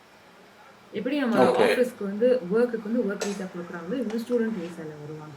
பட் இந்த ரூட் வந்து நான் எக்ஸாக்டாக வந்ததே இல்லை. ஸோ எனக்கு டெக்னிக்கலாக தெரியல. நான் ரொம்ப சிம்பிளிஃபைடாக சொல்கிறேன். இது பெரிய ப்ராசஸ் ஆனால் ஏன்னா நிறைய டைப்ஸ் ஆஃப் யூனிவர்சிட்டியில் பப்ளிக்னு ஒன்று இருக்குது, ப்ரைவேட் யூனிவர்சிட்டின்னு ஒன்று இருக்குது. அது தகுந்த மாதிரி ஸ்டூடெண்ட் ஃபீஸ் இருக்குது, டியூஷன் ஃபீஸ் வேறு மாதிரி இருக்கும் ரெண்டுத்துக்கும். அப்புறம் பிளாக் அக்கௌண்ட்னு ஒரு கான்செப்ட் இருக்குது. ஸோ இதுக்குன்னு நீங்கள் சொன்ன மாதிரி கன்சல்டன்ஸும் இருப்பாங்க. சில பேர் வந்து இன்ஸ்டாகிராம்லேயே அதை பற்றிலாம் நிறைய பேர் சொல்கிறாங்க. ஸோ இதை ஆல்ரெடி எக்ஸ்பீரியன்ஸ் பண்ணவங்க கொஞ்சம் ரிலையபிளாக இருக்காங்க அப்படின்னா அவங்கள்ட்ட நம்ம நம்பகமாக போய் கேட்கலாம். அவங்க டெஃபினட்டாக ஹெல்ப் பண்ணுவாங்க. நிறைய பேர் இன்ஸ்டாகிராமில் அவங்க படிச்சுட்டு இங்கே வேலை பண்ணக்கூடிய சில பேர் இருக்காங்க ஜெர்மனியில். அந்த மாதிரி மக்களை நம்ம ரீச் பண்ணால் ஐ திங்க் ஹெல்ப்ஃபுல்லாக இருக்கும். ஓகே. அதே மாதிரி நிறைய பேர் பார்ட் டைம் ஜாப் பண்ணுவாங்களே, நம்ம இந்தியன்ஸ்லாம் அங்கே நிறைய பார்ட் டைம் ஜாப் பண்ணுவாங்களே எல்லாருமே. எந்த மாதிரியெல்லாம் இருக்கும்? இந்த மாதிரினா சூப்பர் மார்க்கெட்டில் வந்து பில் போடுறது, சூப்பர் மார்க்கெட்டில் பொருள் எடுத்து வைக்கிறது, எல்லா வேலையும் இருக்கும். வேறு என்ன, இந்த வேர் ஹவுஸ் ஜாப்லாம் நிறைய பேர் பார்ப்பாங்க. இப்போ அமேசான் வேர் ஹவுஸ்லாம் இருக்குல்ல, அதில் வந்து பொருள் எடுத்து வைக்கிறது. அந்த மாதிரி ரோலுக்கு வந்து எனக்கு தெரிஞ்ச லாங்குவேஜ் தேவைப்படாது. ஸோ நிறைய பேருக்கு வந்து வந்தோடனே கொஞ்சம் அந்த மாதிரி வேலை வந்து ஈஸியாக கிடைக்கும். மற்ற கஸ்டமர் கிட்ட பேசுகிற மாதிரி வேலைகள் எல்லாத்துக்குமே வந்து நம்ம லாங்குவேஜ் தெரியும். இல்லை சில பேர் வந்து அதனால பேம்ப்ளெட்லாம் கொடுக்குற மாதிரி இருக்கும். கடை வாசலில் வந்து பேம்ப்ளெட் கொடுப்பாங்க. இல்லை சில பேர் செஃப்பாக வந்து வேலை பார்ப்பாங்க. சில பேர் வந்து ரெஸ்டாரண்ட்டில் சர்வராக வேலை பார்ப்பாங்க. நிறைய எல்லாத்துலேயுமே இருக்கும். இதில் எந்த வேலையுமே வந்து தப்பு அசிங்கம்லாம் இல்லை. எல்லா வேலையும் வந்து பண்ணுவாங்க. அவங்க எனக்கு தெரிஞ்சு நான் ஒரு நாளைக்கு வந்து சரவண பவன் சாப்பிட போனேன். அங்கே வந்து இருக்கிறவங்க எல்லாருமே இந்தியன்ஸ் தான் இருப்பாங்க, இந்தியன் ஸ்டூடெண்ட்ஸ் தான் இருப்பாங்க. அவர் வந்து இந்தியாவில் வந்து MBA படிச்சுட்டு இங்கே வேறு ஏதோ படிக்கிறாருன்னு நினைக்கிறேன், சரியா தெரியல. அவர் வந்து சரவண பவனில் வந்து நமக்கு சர்வ் பண்ணுவார். எனக்கு வந்து ரொம்ப ஆச்சரியமாக இருந்துச்சு. ஆனால் அது எவ்வளோ பெரிய ஒரு லேர்னிங் எக்ஸ்பீரியன்ஸ் தெரியுமா? அவங்க நிறைய ஜெர்மன்ஸும் வருவாங்க. நம்மளோட கல்ச்சரையும் ரெப்ரசென்ட் பண்ண முடியும். அந்த நான் தான் கெத்து அப்படின்ற அந்த ஈகோவெல்லாம் தாண்டி நம்ம நிறைய கற்றுப்போம். ஏன்னா நம்ம இந்தியாவில் வந்து பல வருஷம் நம்ம ஒர்க் பண்ணிட்டோம் அப்படின்னா என்னை இப்போ இந்த வேலையெல்லாம் பார்க்க சொல்கிறேன் அப்படின்ற ஒரு ஈகோ வரும். ஆனால் இங்கே அது எல்லாத்தையும் உடச்சி மறுபடியும் முதலேருந்து அவங்க ஸ்டார்ட் பண்ணும்போது அவங்களுக்கு செம்ம கான்ஃபிடென்ஸ் வரும். அதெல்லாம் பார்க்கும்போது சார் நம்ம ஏன் இங்கே போய் படிக்கலை, வெளிநாட்டில் போய் படிக்கிறது அப்படின்றது பெரிய எக்ஸ்பீரியன்ஸ் அப்படின்றத நான் ரியலைஸ் பண்ணேன்.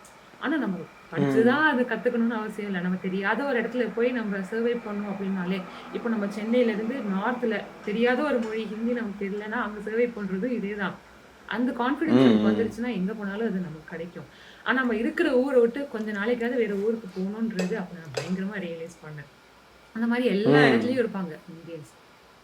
எல்லா வேலையும் நம்ம ஊரில் என்ன கம்ஃபர்டபுளான இடத்துல அங்கேயே தான் இருப்போம். ஸோ படிக்கிறதுக்காச்சும் வேறு இடத்துக்கு போகணும். அதுவும் நம்ம அம்மா அப்பா என்ன செய்வாங்க, நம்ம பசங்க நம்ம ஊர்லேயே தான் இருக்கணும், அப்போ தான் நம்ம சேஃபாக இருப்பாங்க அப்படின்னு சொல்லிட்டு அதே ஊர்லேயே படிக்க வச்சு பக்கத்துலேயே வேலைக்கு போயிட்டு வர வேலைக்கு போகும்போது தான் நம்மளை பெரிய பசங்க அப்படின்னு கன்சிடர் பண்ணி சரி இப்போ நீ போகலாம், இப்போ நீ பெங்களூர் போகலாம், இப்போ நீ அங்கே போகலாம் அப்படின்னு சொல்லுவாங்க. ஆனால் எனக்கு தெரிஞ்சு காலேஜ்லேருந்தே நம்ம கொஞ்சம் கொஞ்சம் வெளியில் போக ஆரம்பிச்சா தான் வந்து நமக்கே நம்மளை பற்றி நிறைய புரிதல் வரும். நம்ம இருக்கிற ஊரில் நம்ம பார்க்கக்கூடிய மனுஷங்களை வச்சு தான் நமக்கு தெரியும் இப்படி தான் இருக்குன்னு. ஆனால் பக்கத்து ஊரில் கூட வேற மாதிரி இருக்கு. அதெல்லாம் நம்ம பார்த்தாதான் வந்து நமக்கு இப்படிலாம் கூட இருக்கும் போல அப்படின்னு நமக்கு அந்த லேர்னிங் கிடைக்கும். ஏன்னா நான் நினைப்பேன் அடிக்கடி நம்ம ஒரே இடத்துல இருந்தால் நமக்கு பெருசாக லேர்னிங் இருக்காது. என்னுடைய பாலிசி வந்து எப்போதுமே நம்ம ஏதாவது புதுசு புதுசாக கற்றுக்கணும், நிறைய எக்ஸ்போஷர் இருக்கணும். அதுதான் ரியல் வெல்த். நம்ம அது அந்த நாலேஜை வச்சு நம்ம என்ன வேணால் பண்ணலாம் ஃப்யூச்சரில். இந்த வேலைக்கும் போகலாம், பிஸ்னஸும் பண்ணலாம், மக்களுக்கும் சொல்லிக் கொடுக்கலாம். இப்போ ஆப்பர்ச்சுனிட்டிஸ் அவ்வளோ இருக்குது.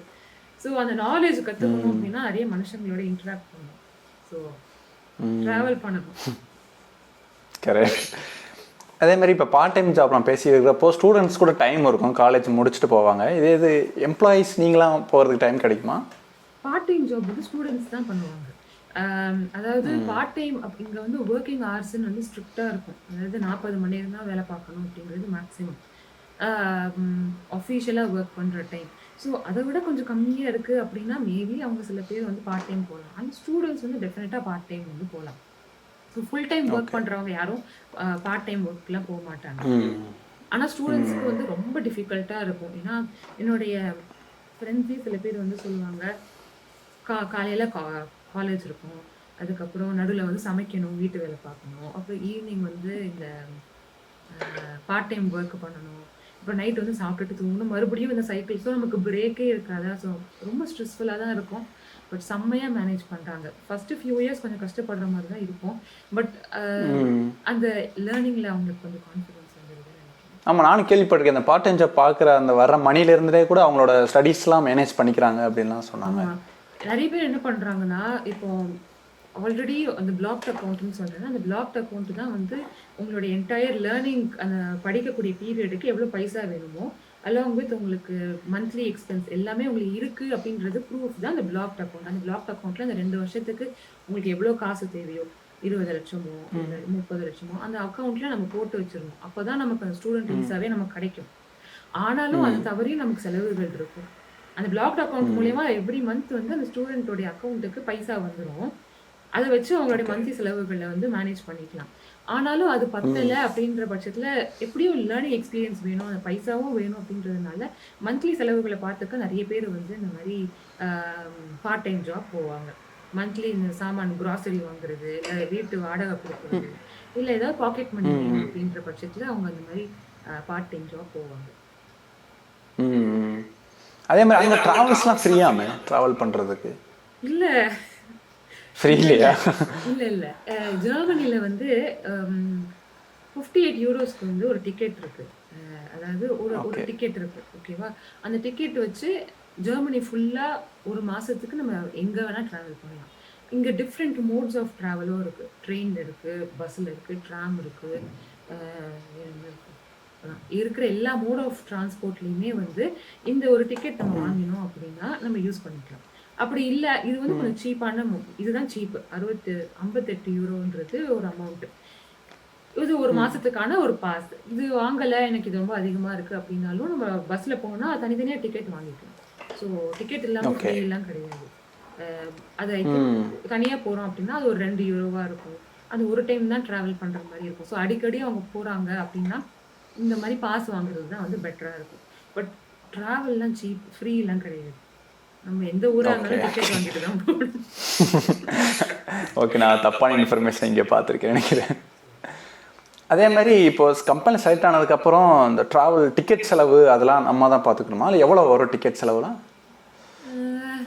அது வந்து நம்ம போடுற டிக்கெட் பொறுத்து. ஆனால் கம்பெனி வந்து ரீஇம்பர்ஸ் பண்ணுவாங்க.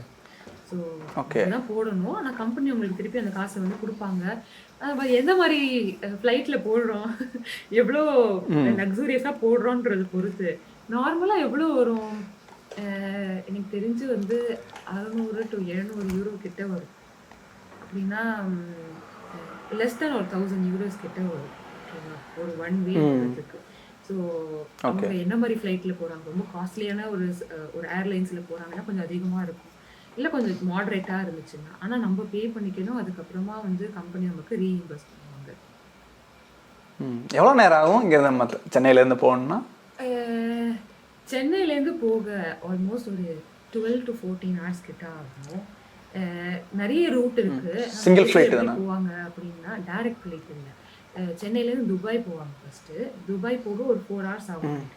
அப்புறம் துபாயிலேருந்து ஜெர்மனியில் எங்கே போகிறாங்களோ அது ஒரு ரூட்டு போவாங்க. இல்லை சில பேர் வந்து சென்னையிலேருந்து டெல்லி போயிட்டு டெல்லியிலேருந்து சில பேர் போவாங்க. நிறைய கனெக்ஷன்ஸ் இருக்குது டிஃப்ரெண்ட்டாக.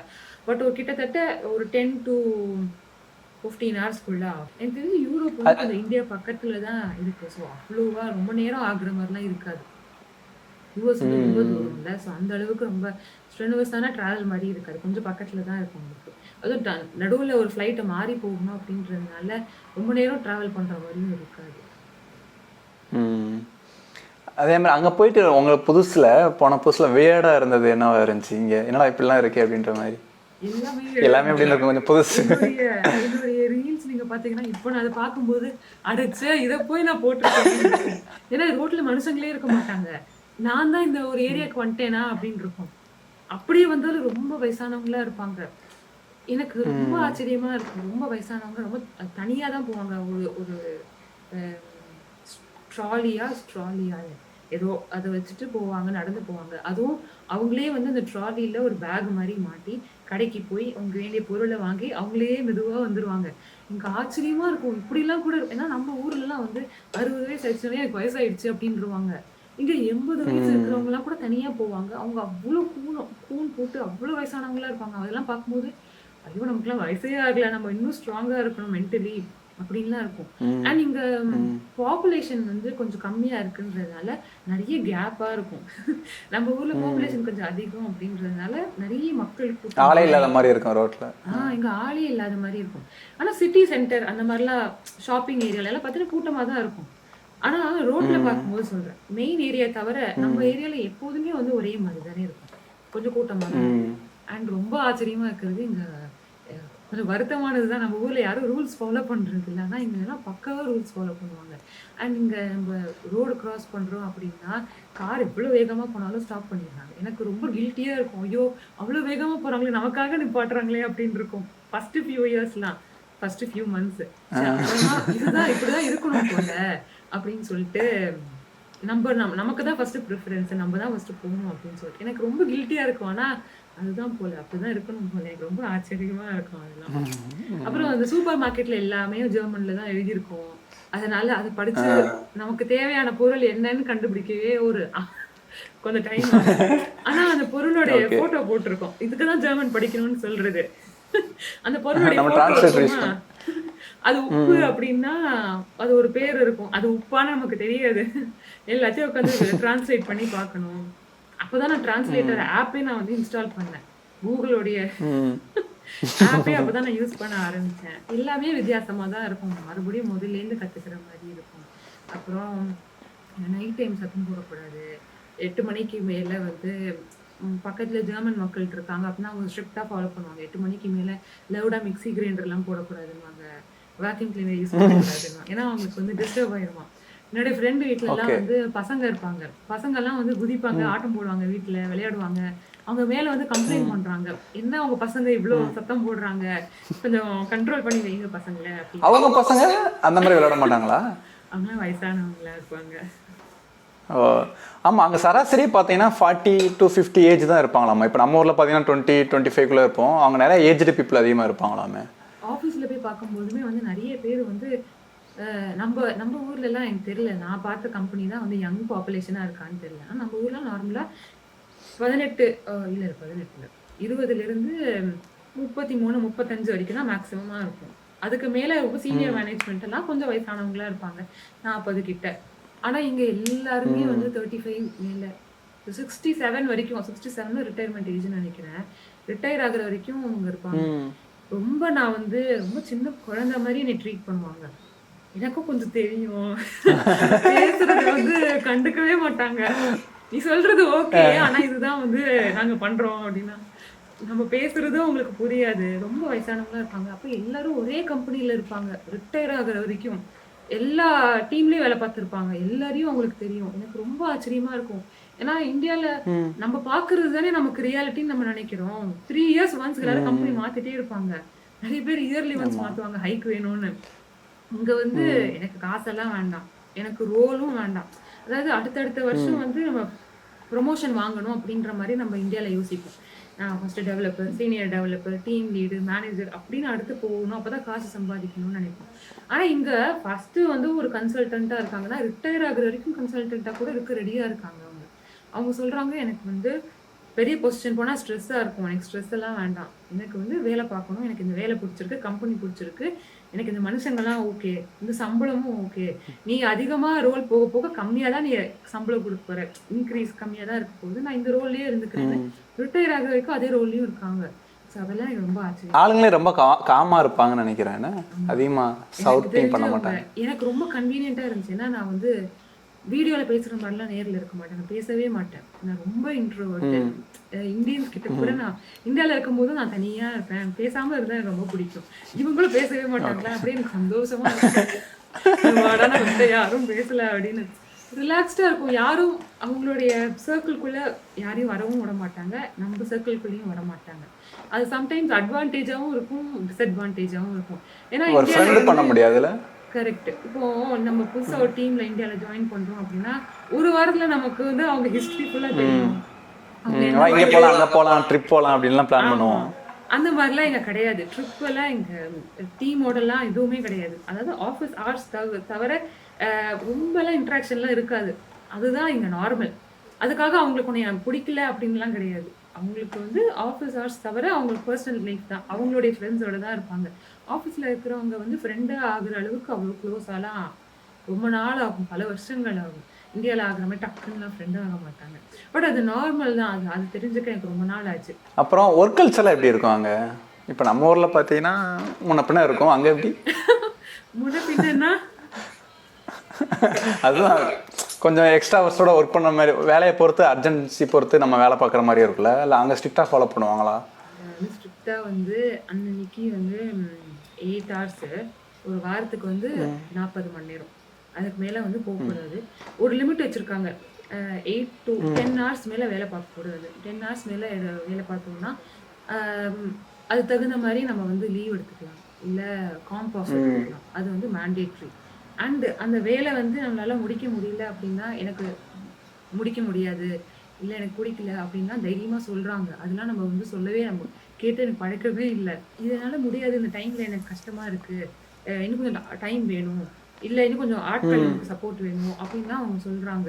இங்கே நான் என்ன பார்த்த வரைக்கும் என்ன அப்படின்னா, எல்லாருமே வந்து ஒரு மேனேஜீரியல் ரோலோட தான் வந்து ஸ்கில்லோடு இருக்காங்க.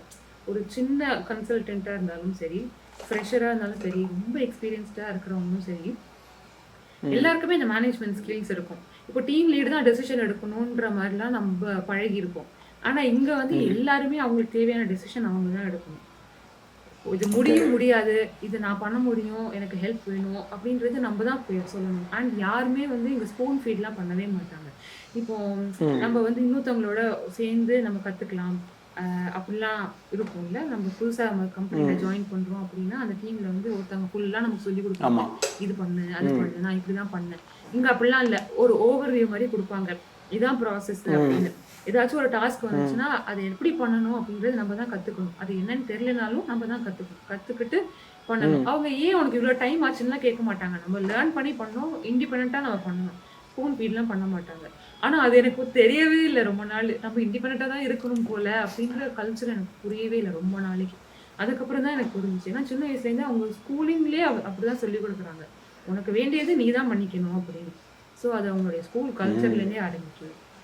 அதெல்லாம் வித்தியாசமாக தான் இருக்கும். ஓகே. அதே மாதிரி இப்போ புது கம்பெனியில் ஜாயின் பண்ணுறப்போ நம்ம ஊர்லலாம் கொஞ்ச நாள் டைம் கொடுப்பாங்களே பிக்கப் ஆகிறதுக்கு, நம்ம இந்த கம்பெனியோட ப்ராசஸை தெரிஞ்சுக்கிற வர ட்ரைனிங்ஸ் நடக்கும், அங்கெல்லாம் அந்த மாதிரி இருக்கும்ல, இல்லை போன உடனே வேலையில் போட்டுருவாங்களா? இல்லை இருக்கும். ஃபர்ஸ்ட் டேலேருந்து யாருக்குமே வேலை பார்க்க முடியாது.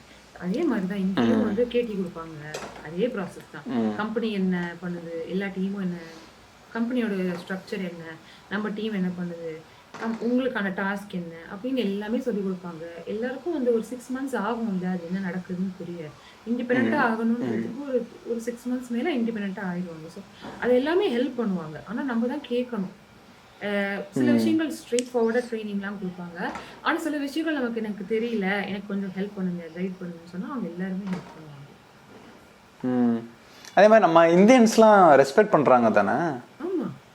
ஏன் இப்படி கேட்குறீங்க? அதெல்லாம் எந்த பிரச்சனையும் இல்லை. இல்லை, நான் ஒரு வீடியோ பார்த்தேன், சொன்னாங்க சூப்பர் மார்க்கெட்டில் கூட நம்ம பேக்கை செக் பண்ணி பார்ப்பாங்க, நம்மளை ஒரு மாதிரி பார்ப்பாங்க அப்படிலாம் சொல்லி சொன்னாங்க ஒரு வீடியோவில். ஏன் அது ரேராக நடக்கும்னு சொன்னாங்க. எதுக்கு அப்படி பேக் செக் பண்ணணும்? நம்ம எதுவும் எடுத்துட்டோன்றதுக்காகவா? அந்த மாதிரி முன்னாடி 2 பேர் ஜெர்மன்ஸ் போனாங்க, அவங்களெல்லாம் செக் பண்ணல, பட் என்னைய செக் பண்ணாங்க, எனக்கு ஒரு மாதிரி இருந்துச்சு அந்த மாதிரி சொன்னாங்க. நான் அனுபவிச்சே இது மேபி ரேராக இருந்திருக்கலாம். ஆனால் நார்மலாக வந்து சூப்பர் மார்க்கெட்டில் போகும்போது நம்ம பில் போடாமல் ஏதாச்சும் கொண்டு போகிறோம் அப்படின்னா வந்து என்ட்ரன்ஸில் வந்து ஒரு சவுண்டு கேட்கும், கீன்னு ஒரு சவுண்டு. அந்த சவுண்டு யாருக்கு கேட்டாலும் அவங்க வந்து செக் பண்ணுவாங்க. அது யாராக இருந்தாலும் சரி, ஜெர்மனாக இருந்தாலும் சரி, இல்லை டர்க்கிலேருந்து நிறைய பேர் இருக்காங்க, டர்க்கிஷ் மக்களாக இருந்தாலும் சரி, இந்தியனாக இருந்தாலும் சரி, ஸ்ரீலங்கனாக இருந்தாலும் சரி, நிறைய பேர் இருக்காங்க. ஆனால் வெறுமே இந்தியனை மட்டும்தான் பார்க்குறாங்க அப்படின்னா அது எனக்கு தெரியலன்னா நான் அந்த மாதிரிலாம் யாரையுமே பார்த்ததில்லை. ரேசிசம்லாம் வந்து இருக்கும், ஆனால் ரொம்ப சட்டிலாக தான் இருக்கும். இந்த மாதிரிலாம் ஓப்பனாலாம் காட்டுவாங்களான்னு எனக்கு தெரியல. எல்லா ஊர்லேயுமே இருக்கும் எனக்கு தெரிஞ்சு. ஏன்னா நம்ம ஊர்லேருந்து என் ஊருக்கு இன்னொருத்தவங்க யாரோ வராங்க அப்படின்னா வந்து எல்லாருக்குமே அந்த ஒரு வித்தியாசம் இருக்க தான் செய்யும்.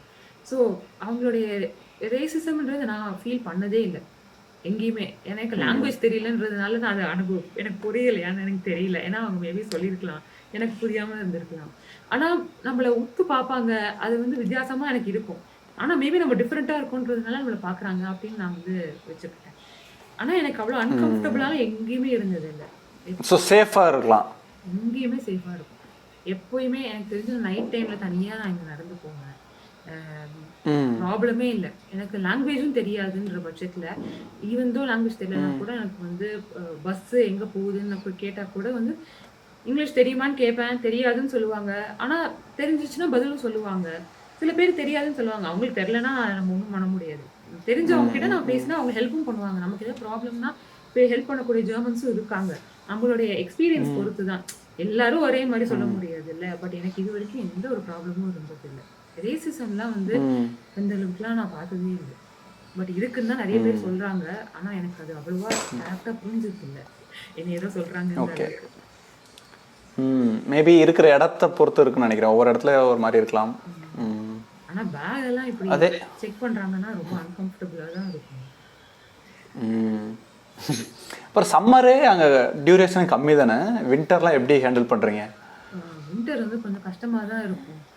இங்கே எல்லா சீசனும் இருக்குமா, எனக்கு அதுவே ரொம்ப ஆச்சரியமாக இருந்துச்சு. சம்மர், ஆட்டம், ஸ்ப்ரிங், வின்டர் எல்லாமே இருக்கும். சம்மர் வந்து ஒரு 3 மாதம் கிட்ட இருக்கும். அப்புறமா ஆட்டம் 3 மாதம், எல்லாமே 3 மாதம். வின்டர் வந்து கொஞ்சம் நம்ம இந்தியாவிலேருந்து யார் வந்தாலும் குளிராக தான் இருக்கும். ஆனால் சவுத் இந்தியன்ஸ் எல்லாருக்குமே ரொம்ப குளிராக தான் இருக்கும். ஆனால் அவங்க ஜெர்மனியில் வந்து ஃபேமஸாக ஒரு டைலாக் சொல்லுவாங்க, குளிர் பிரச்சனை இல்லை, வெதர் பிரச்சனையே இல்லை, நீங்கள் போடுற ட்ரெஸ்ஸு தான் பிரச்சனைன்னுவாங்க. அந்தந்த வெதருக்கு ஏற்ற மாதிரி நீங்கள் வந்து ட்ரெஸ் போட்டுக்கணும். சம்மர்னா தகுந்த மாதிரி போட்டுக்கோங்க, உங்களுக்கு வேர்க்காது. வின்டர்னா தகுந்த மாதிரி ஜாக்கெட் போட்டுக்கோங்க, திக்காக லெகிங்ஸ் போட்டுக்கோங்க அப்படின்வாங்க. ஸோ அது என்ன ட்ரெஸ் பண்ணணும், எப்படிலாம் ஜாக்கெட் வாங்கணும், அதெல்லாம் நிறைய யூடியூப்பில் ஒவ்வொருத்தராக போடுவாங்க. எங்கே போய் வாங்கணும், ஏன்னா எல்லாமே காஸ்ட்லியாக தானே இருக்கும். ஸோ ஒரு பொருள் வாங்கணும்னா எங்கே போகணும்னே நமக்கு தெரியாது. ஸோ அதெல்லாம் நிறைய ரிசர்ச் பண்ணணும். ஆனால் அது அடாப்ட் ஆக கொஞ்சம் டைம் ஆகும். பட் வீட்டுக்குள்ளே இருக்கும்போது நமக்கு ஹீட்டர் இருக்கும், அதெல்லாம் ப்ராப்ளம் இல்லை. வெளியில் போகும்போது எப்படி கவர் பண்ணிக்கணும் அப்படின்றது கொஞ்சம் கேர்ஃபுல்லாக நம்ம ப்ரிப்பேர் பண்ணிக்கணும். ஸோ ரெடியாக கொஞ்சம் டைம் ஆகும். நம்ம ஒரு கடைக்கு போகணுன்னா கூட அத்தனை லேயரை போட்டுக்கணும். அண்ட் அவங்க எந்த பார்ட் ஆஃப் ஜெர்மனியில் இருக்காங்கன்றதை பொறுத்தும் அவங்களுக்கு எவ்வளோ குளிராக இருக்குன்றது தெரியும். ஸோ ஃபஸ்ட்டு வரும்போது எனக்கு 20 டிகிரியே அது ரொம்ப சில்லுன்னு இருக்கிற மாதிரி இருந்துச்சு. இப்போ 20 டிகிரி, சம்மர்லேயே 20 டிகிரி தான் இருக்குது. ஸோ 20 டிகிரிங்கிறது இங்கே வேர்க்கிற டெம்பரேச்சர் போல். ஸோ வின்டரில் போகும்போது ஒரு -10 அந்த மாதிரி, -10 மேக்ஸிமம் -5 அந்த மாதிரி இருக்கும். ஸோ அந்த குளிர் வந்து வர வர பழகிடுது நிறைய பேருக்கு. ஃபஸ்ட்டு வரும்போது கஷ்டமாக இருக்கும், ஆனால் அப்போ பழகி. அதே மாதிரி பக்கத்தில் உள்ள ஷாப்ஸ்க்குலாம் போனால் பக்கத்துலேயே ஷாப்ஸ் இருக்குமா, இல்லை போகணும் அப்படின்னா டிரான்ஸ்போர்ட்லாம் ரொம்ப அவைலபிளாக இருக்குமா, சீக்கிரம் அக்சஸ் பண்ணுற மாதிரி? டிரான்ஸ்போர்ட் செம்மையாக இருக்குது. ஏன்னா கடைகள் வந்து அந்தந்த ரோட்டில் கொஞ்சம் கடைகள் இருக்கும். அண்ட் கடை வீதி மாதிரி வந்து சென்டரில் இருக்கும். எல்லாத்துக்குமே வந்து பஸ்ஸும் நிறைய ஃப்ரீக்வெண்ட்டாக, அதாவது ஒரு 100 மீட்டர்லேயே இருக்குது. எங்கே போனாலும் ஒரு 100 மீட்டரில் ஏதோ ஒரு பஸ்ஸும் இருக்கும், அப்படிலாம் ட்ராமும் இருக்கும். எதையாவது ஒன்று வச்சு நம்ம ஒரு கனெக்டிவிட்டி வந்துடும்.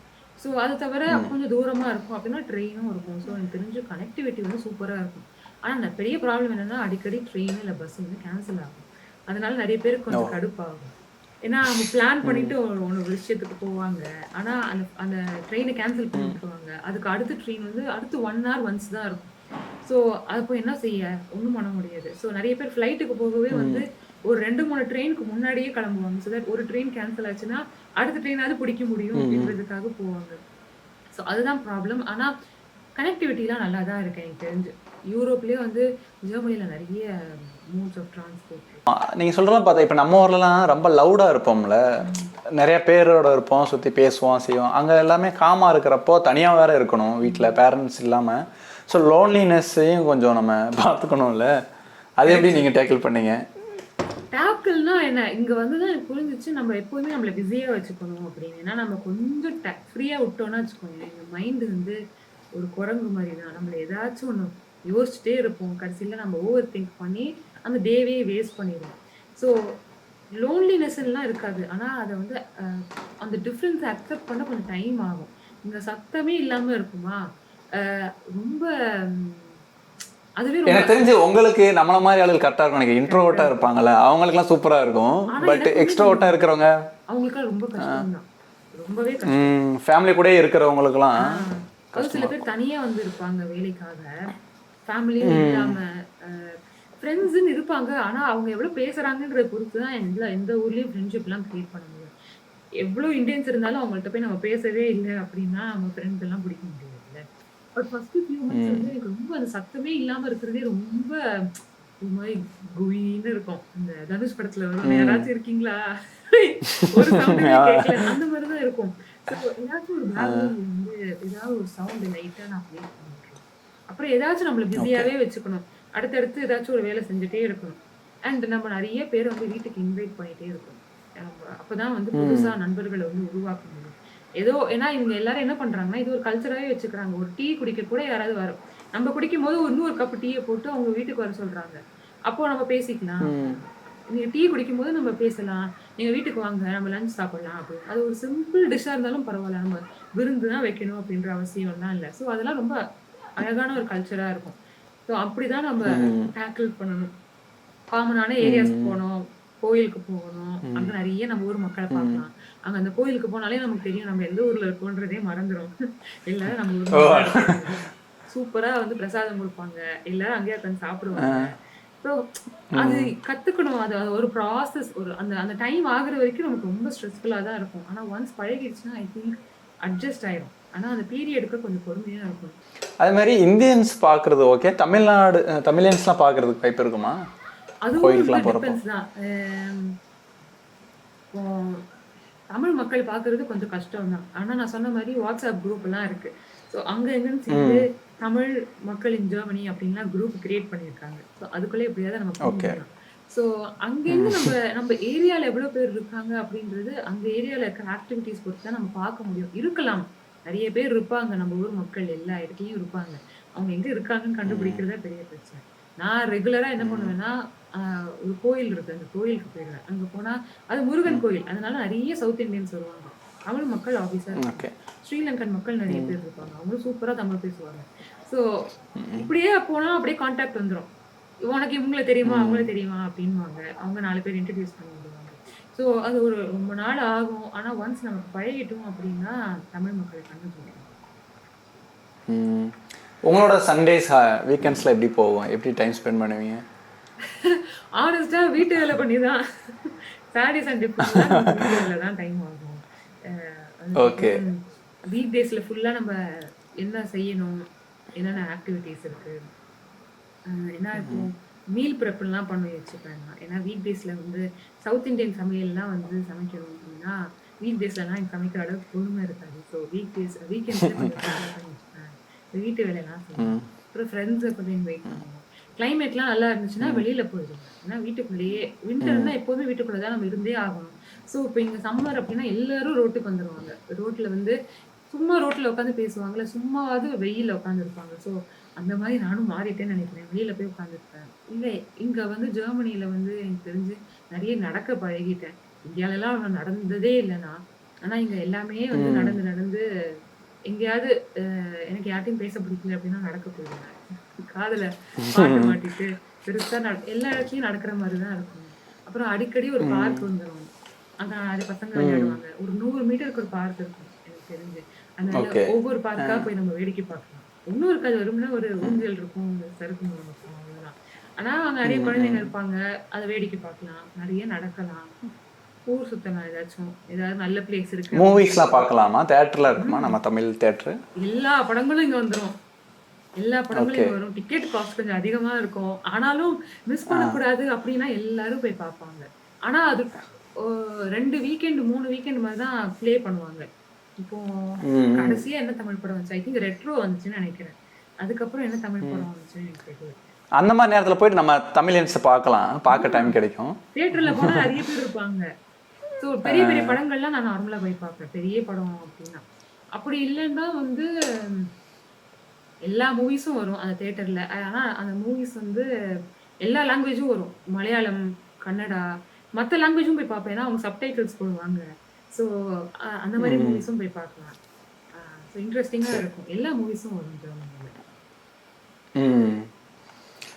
ஸோ ஓகே, இது இல்லாமல் நீங்கள் நிறையா சொல்லுவீங்களே, மேனிஃபெஸ்ட் பண்ணுவேன்னு சொல்லியிருக்கீங்களே, இந்த ஜெர்மனி போனால் கூட மேனிஃபெஸ்ட் பண்ணதா இல்லை சடன் முடிவா? அது வந்து மேனிஃபெஸ்ட்லாம் பண்ணிட்டு தான் நான் இன்னும் ப்ரிப்பேர் பண்ணியிருப்பேன்ல. ஜெர்மனி எப்படி இருக்கும், இல்லை லாங்குவேஜ் படிச்சிருக்கலாம், இந்த ஊர் எப்படி இருக்கும்னு ரிசர்ச் பண்ணியிருக்கலாம். எனக்கு எனக்கு கல்யாணம் ஆனதுக்கு அப்புறம் நான் இங்கே வந்தேன். ஸோ மேனிஃபெஸ்ட்லாம் நான் பண்ணலை. ஆனால் மேனிஃபெஸ்டேஷன் ப்ராசஸ் வந்து ரொம்ப கன்சிஸ்டண்ட்டாக பண்ணணும். ஏன்னா நான் நடுவில் கொஞ்சம் விட்டுட்டேன். திருப்பியும் பண்ணணும் இன்னும் கன்சிஸ்டண்ட்டாக. பட் ஜெர்மனி வரணும் அப்படின்றது தான் நான் மிஸ்டேக் இல்லை. ஆனால் உங்களுக்கு ஒர்க் ஆகுதுல, மேனிஃபெஸ்டோ ஒர்க் ஆகுதுல? மேனிஃபெஸ்டேஷன் ஒர்க் ஆகும், கன்சிஸ்டண்ட்டாக பண்ணணும், அந்த ஒரு பாசிட்டிவ் ஆட்டிடியூடோட விடாமுயற்சியோட பண்ணணும், ஒர்க் ஆகுது நார்மலாக. ஆனால் சம்டைம்ஸ் வந்து நம்மளே வந்து கொஞ்சம் நெகட்டிவான செல்ஃப் தாட்டில் போகும்போதுலாம் ஒர்க் ஆகாது. கன்சிஸ்டண்ட்டாக நம்ம பண்ணும்பொழுது ஒரு கான்ஃபிடென்ட்டான ஒரு பாசிட்டிவ் மைண்ட் செட்டோட இருக்கிற வரைக்கும் அது டெஃபினட்டாக ஒர்க் ஆகும். நீங்கள் எப்படி பண்ணுவீங்க? இப்போ டெய்லி நம்ம கன்சிஸ்டண்டாக பண்ணணும்னு சொல்கிறீங்களே, மேனிஃபெஸ்டேஷனாக என்னன்னு கூட தெரியாதான், எப்படி பண்ணணும் தெரியாமல் இருப்பாங்களே, நீங்கள் எப்படி பண்ணுவீங்க? இந்த லா ஆஃப் அட்ராக்ஷன் மேனிஃபெஸ்டேஷன்லாம் வந்து சும்மா அந்த இங்கிலீஷ்காரங்க பெருசு. நம்ம நார்மலாக நம்ம ஊரில் சொல்கிறது தான். நம்ம என்ன நினைக்கிறோமோ அதுதான் நடக்கும். இந்த எண்ணம் போல் வாழ்க்கைன்னு சொல்லுவாங்களே. கரெக்ட், எண்ணம் போல் வாழ்க்கை. நம்ம என்ன நினைக்கிறோம் அப்படின்றது தான். நம்ம வந்து எனக்கு சரியாகவே இல்லை, லைஃபே கேவலமாக இருக்குன்னு நினச்சோன்னா அப்படி தான் இருக்கும் லைஃப். ஆனால் நமக்கு அடுத்து ஏதாவது ஒரு க்ரோத் வேணும் அப்படின்னா அதுக்கு பற்றி ஸ்பெசிஃபிக்காக நம்ம சில விஷயங்கள் வந்து செய்யலாம்.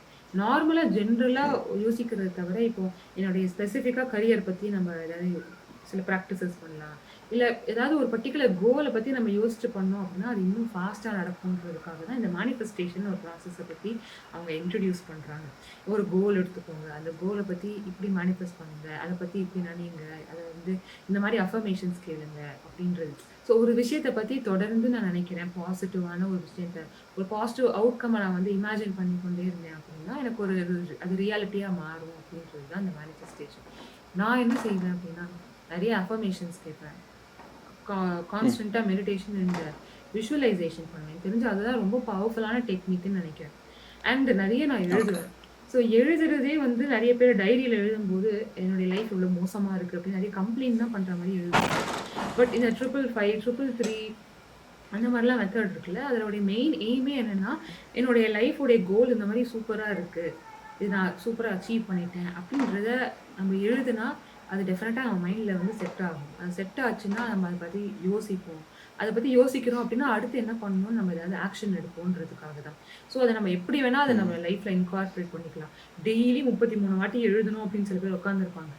அப்படிலாம் இல்லை, 33 டைம்ஸ்லாம் தான் எழுதணும்லாம். 33ன்றது ஒரு மேஜிக் நம்பரும் கிடையாது, 55ன்றது மேஜிக் நம்பர்லாம் இல்லை. நம்ம எந்த அளவுக்கு அதோட அலைன்டாக இருக்கும் அப்படின்றது தான். அதுக்கு ஒரு நம்பர் கொடுத்துருக்காங்க, அது டெஃபினட்டாக ஒர்க் ஆகும். அது நம்ம கன்சிஸ்டண்ட்டாக பண்ணிடணும் அப்படின்னா இந்த மாதிரி தான் நம்ம ரெகுலராக நம்ம செய்ய அது நம்மளுடைய லைஃப் ஸ்டைலில் ஒரு ஆக்டிவிட்டியாகவே மாறிடும். அதுக்கப்புறம் தனியாக நான் மேனிஃபெஸ்டேஷன் செய்ய போகிறேன் அப்படின்றத விட நம்ம இன்னைக்கு நம்ம லைஃப் ஸ்டைலே அது ஒரு ஆக்டிவிட்டியாக மாறிடுமா, ஆட்டோமேட்டிக்காக நம்மளுடைய விஷயங்கள் வந்து அலைன்டாகவே இருக்கும். இப்படி பண்ணலாமே, நம்ம இன்னும் பெட்டராக இருக்கும் அப்படின்னு நம்மளுடைய தாட் ப்ராசஸே மாறிடும். எனக்கு தெரிஞ்சு அந்த மாதிரி மேனிஃபெஸ்டேஷன் பண்ண ஆரம்பிச்சாதான் நம்ம லைஃப் வந்து ஸ்மூத்தாக க்ரோ ஆகும். அப்படி இல்லைனா ஒவ்வொரு டைமும் நம்ம இதுக்காக நான் ஒன்று பண்ணணும் அப்படின்னு நம்ம வச்சு ரொம்ப டைம் ஸ்பெண்ட் பண்ணுற மாதிரி இருக்கும்னு நினைக்கிறேன், நிறைய எஃபர்ட் போடுற மாதிரி இருக்கும். இதுக்காக தான் சொல்ல கொஞ்சம் சோஷியல் மீடியா விட்டு கொஞ்சம் விலகி இருக்கணும்னு சொல்லுவேன். நான் நிறைய டைம் சொல்லிட்டேன். அது உண்மைதான். ஏன்னா எனக்கு இன்ஸ்டாகிராமில் இருந்து ரொம்ப மைண்ட் வந்து அதை பற்றி யோசிச்சு நிறைய விஷயங்கள் சிந்தனைகள் வரும்பொழுது நமக்கு எதுவுமே ஃபோக்கஸ் பண்ண முடியாமல் இருக்கும். அதனால நான் இப்போ ரீசெண்டாக ஒரு பெரிய பிரேக் எடுத்தேன். நிறைய பேர் நீங்கள் இன்ஸ்டாகிராமில் இருக்கீங்களா அப்படின்லாம் கேட்டாங்க. நான் ரீசெண்டாக ஒரு போஸ்ட் போட்டு நீங்கள் இன்னும் இருக்கீங்களா அப்படின்னு. அதாவது நம்மளுடைய எனர்ஜியை, மென்டல் எனர்ஜியை எதுக்கு நம்ம இன்வெஸ்ட் பண்ணணுன்றதை நம்ம தான் டிசைட் பண்ணணும். ரேண்டமாக ஸ்க்ரோல் பண்ணுறவங்களும் இருக்காங்க இன்ஸ்டாகிராமில், நிறைய பேர் அதில் கண்டென்ட் போட்டு அதுலேருந்து சம்பாதிக்கிறவங்களும் இருக்காங்க. என்னுடைய பாலிசி என்னென்னா நம்ம எப்போதுமே வந்து ஒரு கன்சியூமராக இருக்கக்கூடாது, வெறும்னா கன்சியூமராக இருக்கிறது தப்பு. நீங்கள் ஒரு கண்டென்ட் ப்ரொடியூஸ் பண்ணி அதுலேருந்து நீங்கள் கன்சியூம் பண்ணிங்கன்னா கூட ஓகே தான். ஆனால் எப்போதுமே நம்ம கன்சியூம் பண்ணிட்டே இருக்கோம் அப்படின்னா ஆல்ரெடி நமக்கு அவ்வளோ இன்ஃபர்மேஷன் வருது, எல்லா இடத்துலேருந்தும் ஒரு எப்போ பார்த்தாலும் ஏதாவது இன்ஃபர்மேஷன் வருது, நம்ம மைண்ட் வந்து தாங்காது. ஸோ எப்பயாவது எதையாச்சும் ஒன்று ஆஃப் பண்ணி வச்சிடணும். நம்மளால ஃபோன்லாம் இல்லாமல் இருக்க முடியாது, வாட்ஸ்அப்பில் தான் நம்ம எல்லோரும் பேசிக்கிறோம். ஸோ வாட்ஸ்அப்லாம் ஆஃப் பண்ண முடியாது. மேபி சோஷியல் மீடியாவை கொஞ்சம் ரெஸ்ட்ரிக்ட் பண்ணால் நம்மளுடைய மைண்டோடைய பவரே வந்து மாறும்னு நினைக்கிறேன். ஏன்னா நம்மளாம் சின்ன வயசில் இருக்கும்போது அவ்வளோ விஷயங்கள் நம்ம அடுத்தடுத்து பண்ணுவோம், அவ்வளோ எனர்ஜி இருக்கும், மென்டல் எனர்ஜி. ஆனால் இப்போ அது ஸ்லோவாக எல்லாருக்குமே கம்மியாயிடுச்சு. இப்போ அடுத்தடுத்த எனர்ஜி, அடுத்தடுத்த ஜென்ரேஷன்லாம் வந்து ஃபோனோடையே தான் வாழ போகிறாங்க, இதுலேயே தான் பிறக்க போகிறாங்க இந்த ஜென்ரேஷன்லாம். அப்போ அவங்களுக்குலாம் இந்த எனர்ஜி இருக்குன்னே அவங்களுக்கு தெரியாது. அந்த அளவுக்கு அவங்களுடைய மென்டல் கெப்பாசிட்டி என்னன்னே புரியாமல் அவங்க வாழ போகிறாங்க. ஸோ அட்லீஸ்ட் நம்ம அந்த லைஃப்பை பார்த்துருக்கோம் அப்படின்றதுனால நமக்கு தெரியும் அதோடைய ரியாலிட்டி என்னன்னு. ஸோ கொஞ்சம் கான்ஷியஸாக அந்த டோபமைனை ரெடியூஸ் பண்ணிடும் அப்படின்னா ஐ திங்க் இன்னும் கொஞ்சம் கிளாரிட்டி கிடைக்கும். அது ரொம்ப கஷ்டம், ஆனால் எப்படியாவது நம்ம ட்ரை பண்ணணும். அதை ட்ரை பண்ணி ஃபீல் பண்ணிட்டாங்கன்னா அதே பிடிச்சி போகும், அதை கண்டினியூ பண்ணுவாங்க அவங்க. நீங்களும் பட் அதை கண்டினியூ பண்ண நான் ஒரு 6 மந்த்து இன்ஸ்டாகிராம்லாமல் இருந்தேன். அப்போ தான் சூப்பராக இருந்துச்சு. அப்போ தான் ரியல் வேர்ல்டு நம்ம என்ன பண்ணுறோம் என்ன பண்ணிகிட்டு இருக்கோன்ற ஒரு ரியலைசேஷனு நம்ம யாருன்றது எனக்கு தெரிய வந்துச்சு. அதுக்கு முன்னாடி எதுக்கு ஸ்டோரி போடுறோம் எதுக்கு ஸ்டேட்டஸ் போடுறோம் அப்படின்ற மாதிரி மீனிங்லெஸ்ஸாக இருந்துச்சு. அப்போ எப்போ கிரியேட்டராக போகிறது வேறு, கன்சியூமராக இருக்குது நீங்கள் சொன்ன மாதிரி கன்சியூமராக இருக்குது நோ பாயிண்ட்டுன்னு நினைக்கிறேன். அதிகமாக இன்ஃபர்மேஷனும் ஃபீட் பண்ணுறது தப்பு தான். நான் இன்னொரு வீடியோ கூட சொல்லியிருந்தேன், எல்லாரும் ஃப்ரீயாக இருக்கும் ஸ்ட்ரெஸ்ஸாக இருக்கேன்ட்டு சோசியல் மீடியாக்குள்ளே போயிட்டு அது மூலயமா நிறைய ஸ்ட்ரெஸ் ஆவாங்க அப்படின்னு கூட சொன்னேன். ஆட்டோமேட்டிக்காக என்ன ஆகும் அப்படின்னா அவங்க லைஃப் நம்மளோட பெட்டராக இருக்கே அப்படின்னு கம்பேர் பண்ண ஆரம்பிப்பாங்க. உடனே நம்ம லைஃப் இவ்வளோ மோசமாக இருக்குது, அப்போ நம்ம மட்டும்தான் தப்பு பண்ணுறோமா, நம்ம லைஃப் அப்போ முன்னேறாதா, நம்மலாம் வெளிநாட்டு டூர் போக மாட்டோமா, நம்ம வெளியில் போய் படிக்க மாட்டோமா அப்படின்னு தேவையில்லாமல் கம்பேர் பண்ணிப்போம். ஆனால் மேபி வெளிநாட்டில் இருக்கிறவங்க ரொம்ப கேவலமாக கஷ்டப்படுறானா இருக்கும். நம்மளை விட இந்தியாவில் அவங்களோட லைஃப்பை விட காட்ட மாட்டாங்க. நான் ஏதோ ஒரு வீடியோவில் கூட சொன்னேன், எல்லாருமே வெளிநாட்டு லைஃப்பை ப்ரொமோட் தான் பண்ணி காட்டுவாங்க. அதில் இருக்கிற கஷ்டத்தை யாருமே சொல்ல மாட்டேங்கிறாங்க. ஏன்னா அவங்க வந்து நான் உங்களோட பெட்டராக இருக்கேன் அப்படின்னு காட்டணுன்னே அவங்களுக்கு நினைக்கிறாங்க. அது எதுக்குன்னே எனக்கு தெரியல. எங்கே போனாலும் கஷ்டம் இருக்க தான் செய்யும். எதுவும் எஸ்கேப்லாம் ஆகவே முடியாது. ஏதோ ஒரு ஊரில் இருக்கோன்றதுனால நான் வந்து சூப்பராக இருக்கேன்னு தான் அர்த்தம். இந்த ஊரில் இருக்கிறதுனால நான் மட்டமாக இருக்கேன்னு தான் இல்லை. எங்கே போனாலும் நம்ம வாழ்கிற வாழ்க்கை தான். நம்ம எங்க இருந்தாலும் நம்ம எப்படி யோசிக்கிறோமோ அது தகுந்த மாதிரி தான் நம்ம லைஃப் இருக்க போகும். ஆனா அது இன்ஸ்டாகிராமோ அந்த யூடியூபோ ஃபேஸ்புக்கோ பார்க்கும்போது மக்கள் அதை மறந்துடுவாங்க. சம்டைம்ஸ் கான்ஷியஸாவே இருந்தாலும் ஒரு பாயிண்ட்ல வந்து அவங்க கன்ஃபியூஸ் ஆயிடும். ஸோ ஏதோ ஒரு பிரேக் இருக்கணும்ன்றது ரொம்ப அவசியம். கரெக்ட். ஏன்னா நீங்கள் சொன்ன மாதிரி நம்ம சின்ன பிள்ளையா இருக்கிறப்போ ஸ்கூலுக்கு போயிட்டு வந்துட்டு விளையாடுவோம், ஃபிசிக்கலாக ஏதாச்சும் ஒரு ஆக்டிவிட்டி பண்ணுவோம்ல. பட் இப்போ அப்படியே டோட்டலாக மாறிச்சுல, வந்தவொடனே ஃபோன் எங்கன்னு தான் தேடுறாங்க. சாட்டர்டே சண்டேலையும் ஃபோன் தான். ஒரு அந்த ஃபிசிக்கல் ஆக்டிவிட்டின்றதில்ல. அதுவும் லாங் ஃபார்ம் வீடியோ யாரும் பார்க்குறது இல்லை. உட்காந்து ஒரு 10 நிமிஷம் 20 நிமிஷம் வீடியோ எல்லாமே ஷார்ட்ஸ் தான் பார்த்துட்டு இருக்காங்க.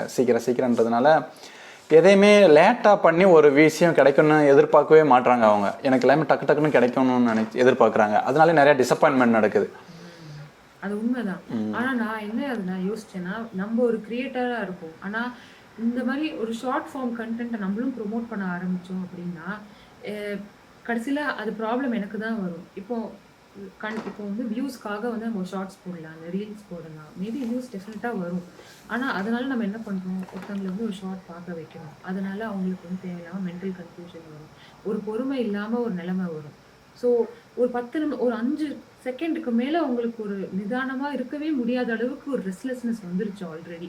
அதை நம்மளே வந்து சப்போர்ட் பண்ணுற மாதிரி ஒரு நிலைமை வந்துருச்சு. ஸோ நான் வந்து இந்த ஷார்ட்ஸோ ரீல்ஸோ அடிக்கடி போடக்கூடாதுன்னு நான் முடிவு பண்ணிட்டேன். என்ன கண்டென்ட்டாக இருந்தாலும் யூடியூபுன்றது ஒரு லாங் டேர்ம் தான். எல்லாருமே யூடியூப்லாம் வந்து இல்லாமலாம் போகாது. யூடியூப்ன்றது ஒரு எஜுகேஷனல் பிளாட்ஃபார்மை தான் நம்ம யூஸ் பண்ணணும். ஆனால் நிறைய பேர் வந்து அது நல்லாவும் யூஸ் பண்ணுறாங்க. பட் நான் அதை எஜுகேஷனல் பிளாட்ஃபார்மாக தான் பார்க்குறேன். ஸோ லாங் ஃபார்ம் கண்டென்ட் தான் நம்ம போடணும். அதில் வந்து ஒரு 2 நிமிஷம் பார்த்தா கூட பரவாயில்ல, எனக்கு ஒன்றும் பிரச்சனையே இல்லை. நான் பேசுகிறதே பேச போகிறேன், அவங்களுக்கு எப்போ வேணாலும் அதை பார்க்கட்டும். ஆனால் அட்லீஸ்ட் அவங்க ஒரு 2 நிமிஷம் மேலே பேசினா கூட அதை பார்த்தாங்கன்னா கூட அட்லீஸ்ட் அந்த ஒரு நிதானமாவது வரும். ஏன்னா இப்போ யாருக்குமே வந்து புக்கு படிக்கிற இன்ட்ரெஸ்டே போயிடுச்சு. அந்த ஒரு இன்ஃபர்மேஷனை வந்து ஒரு கேட்கணும் அப்படின்னா அது கூட வந்து ஒரு 10 செகண்டில் தான் சொல்லணும் அப்படின்னா அப்போ லைஃப்பில் எல்லாமே 10 செகண்டில் நடந்து முடிஞ்சிடுமா என்ன? அப்போ 10 செகண்டுக்கு மேலே நான் நிம்மதியாகவே இருக்க முடியாது அப்படின்ற ஒரு கல்ச்சரை நம்மளும் ப்ரொமோட் பண்ணக்கூடாதுன்றதுனால அந்த வியூஸே போலனா கூட நம்ம வந்து லாங் ஃபார்ம் கண்டென்ட் தான் போடணும்னு போடுறேன். அது பார்க்குறவங்க பார்க்கட்டும். சூப்பர். ஆமாம், ஏன்னா ஷார்ட்ஸ் பார்க்காதீங்கன்னு ஷார்ட்ஸில் தான் போய் சொல்ல வேண்டியது இருக்குது அவங்களுக்கு. இன்ஸ்டாகிராம் பார்க்காதீங்கன்னு இன்ஸ்டாகிராம்குள்ளேயே போய் சொல்ல வேண்டியது இருக்குது. ஏன்னா நீங்கள் பார்த்தீங்கன்னா முன்னாடி ஷார்ட்ஸ் வந்து ரொம்ப ஸ்லோவாக தான் இருக்கும். ஆனால் இப்போ வந்து ஷார்ட்ஸ்லேயே எடிட்டிங் வந்து பார்த்தீங்கன்னா எவ்ரி 10 செகண்ட்ஸுக்கு வந்து எதையாச்சும் ஒரு ட்ரான்ஸ்லேஷன் போட்டுகிட்டே இருக்காங்க. அது பார்த்து என்ன கண்டென்ட்டுன்னே மறந்துருச்சு. மேலே ஏதோ வருது, சைடில் ஏதோ வருது, கண்டென்ட் மறந்துடும். அப்படி பார்த்துட்டு நம்ம ஒன்று இன்ஃபர்மேஷனாக உட்காந்து பேசுகிறப்போ போர் அடிச்சிருது அவங்களுக்கு. என்னடா உட்காந்து ஏதோ சொல்லிக்கிட்டே இருக்கியாடா அப்படின்ற மாதிரி நினைக்கிறாங்க. ஆனால் அவங்களுக்கு புரியல. அவங்களோட பிரெயின் அவங்களே வந்து டிஸ்ட்ராய் பண்ணிக்கிறாங்க. ஸோ மேபி அவங்க ரியலைஸ் பண்ணும்போது அவங்களோட வீடியோஸ்லாம் அவங்க வந்து பார்ப்பாங்க. பார்ப்போம். புக்ஸ் படிக்கலாம் டைம் இருக்குல்ல? புக்ஸ் படிக்கிறீங்களா? என்ன புக்ஸ் படிக்கிறீங்க இப்போ? நிறைய புக்ஸ் படிப்பேன். எனக்கு அந்த ஹேபிட் மட்டும் வந்து எப்படியோ சின்ன வயசுலேருந்து வந்துருச்சு. எப்போ நான் ட்ராவல் பண்ணும்போது புக் படிப்பேன், இல்லை ஃபோனில் வீட்டில் இருக்கும்போது எப்போதுமே புக்கு படிப்பேன். என்ன மாதிரி புக்கு படிப்பேன்னா அப்போ இருக்கிற மூடு பொறுத்து. இப்போ ஏதாச்சும் ஒரு மோட்டிவேஷன் வேணும் அப்படின்னா ஏதாச்சும் ஒரு செல்ஃப் ஹெல்ப் புக் படிப்பேன். இல்லை ஒரு ஜாலி மூடில் இருக்கேன் அப்படின்னா அதாவது ஸ்டோரி புக் படிப்பேன். அப்பப்போ இருக்கிற மூடு பொறுத்து அந்த ட்ரெண்டில் என்ன புக்கு ஃபேமஸாக இருக்கோ அந்த மாதிரி படிப்பேன். ஆனால் இப்போ அதுவும் வந்து நிறைய புக்கு படிக்கணுன்றது சின்ன வயசில் ஆசையாக இருந்துச்சு. ஆனால் இப்போ வந்து கொஞ்சம் கான்ஷியஸாக வந்து கம்மி புக்கு படித்தாலும் அதை ப்ராப்பராக இம்ப்ளிமெண்ட் பண்ணுற மாதிரி புக்கு படிக்கணும். இம்ப்ளிமெண்ட் பண்ணும்.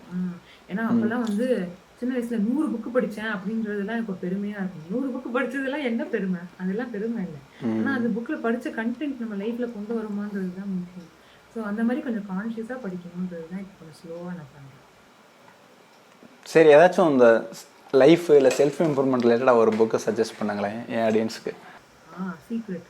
சார் சீக்ரெட் எப்படி மறந்துட்டு பேர்? சீக்ரெட்டா? அதுதான் வந்து பைபிள் மாதிரி பல வருஷமா அந்த புக் இருக்கு, இன்னமும் இருக்கும் ஃபியூச்சர்ல. அதோடைய பிரின்சிபல்ஸ் எல்லாம் ரொம்ப பேசிக்.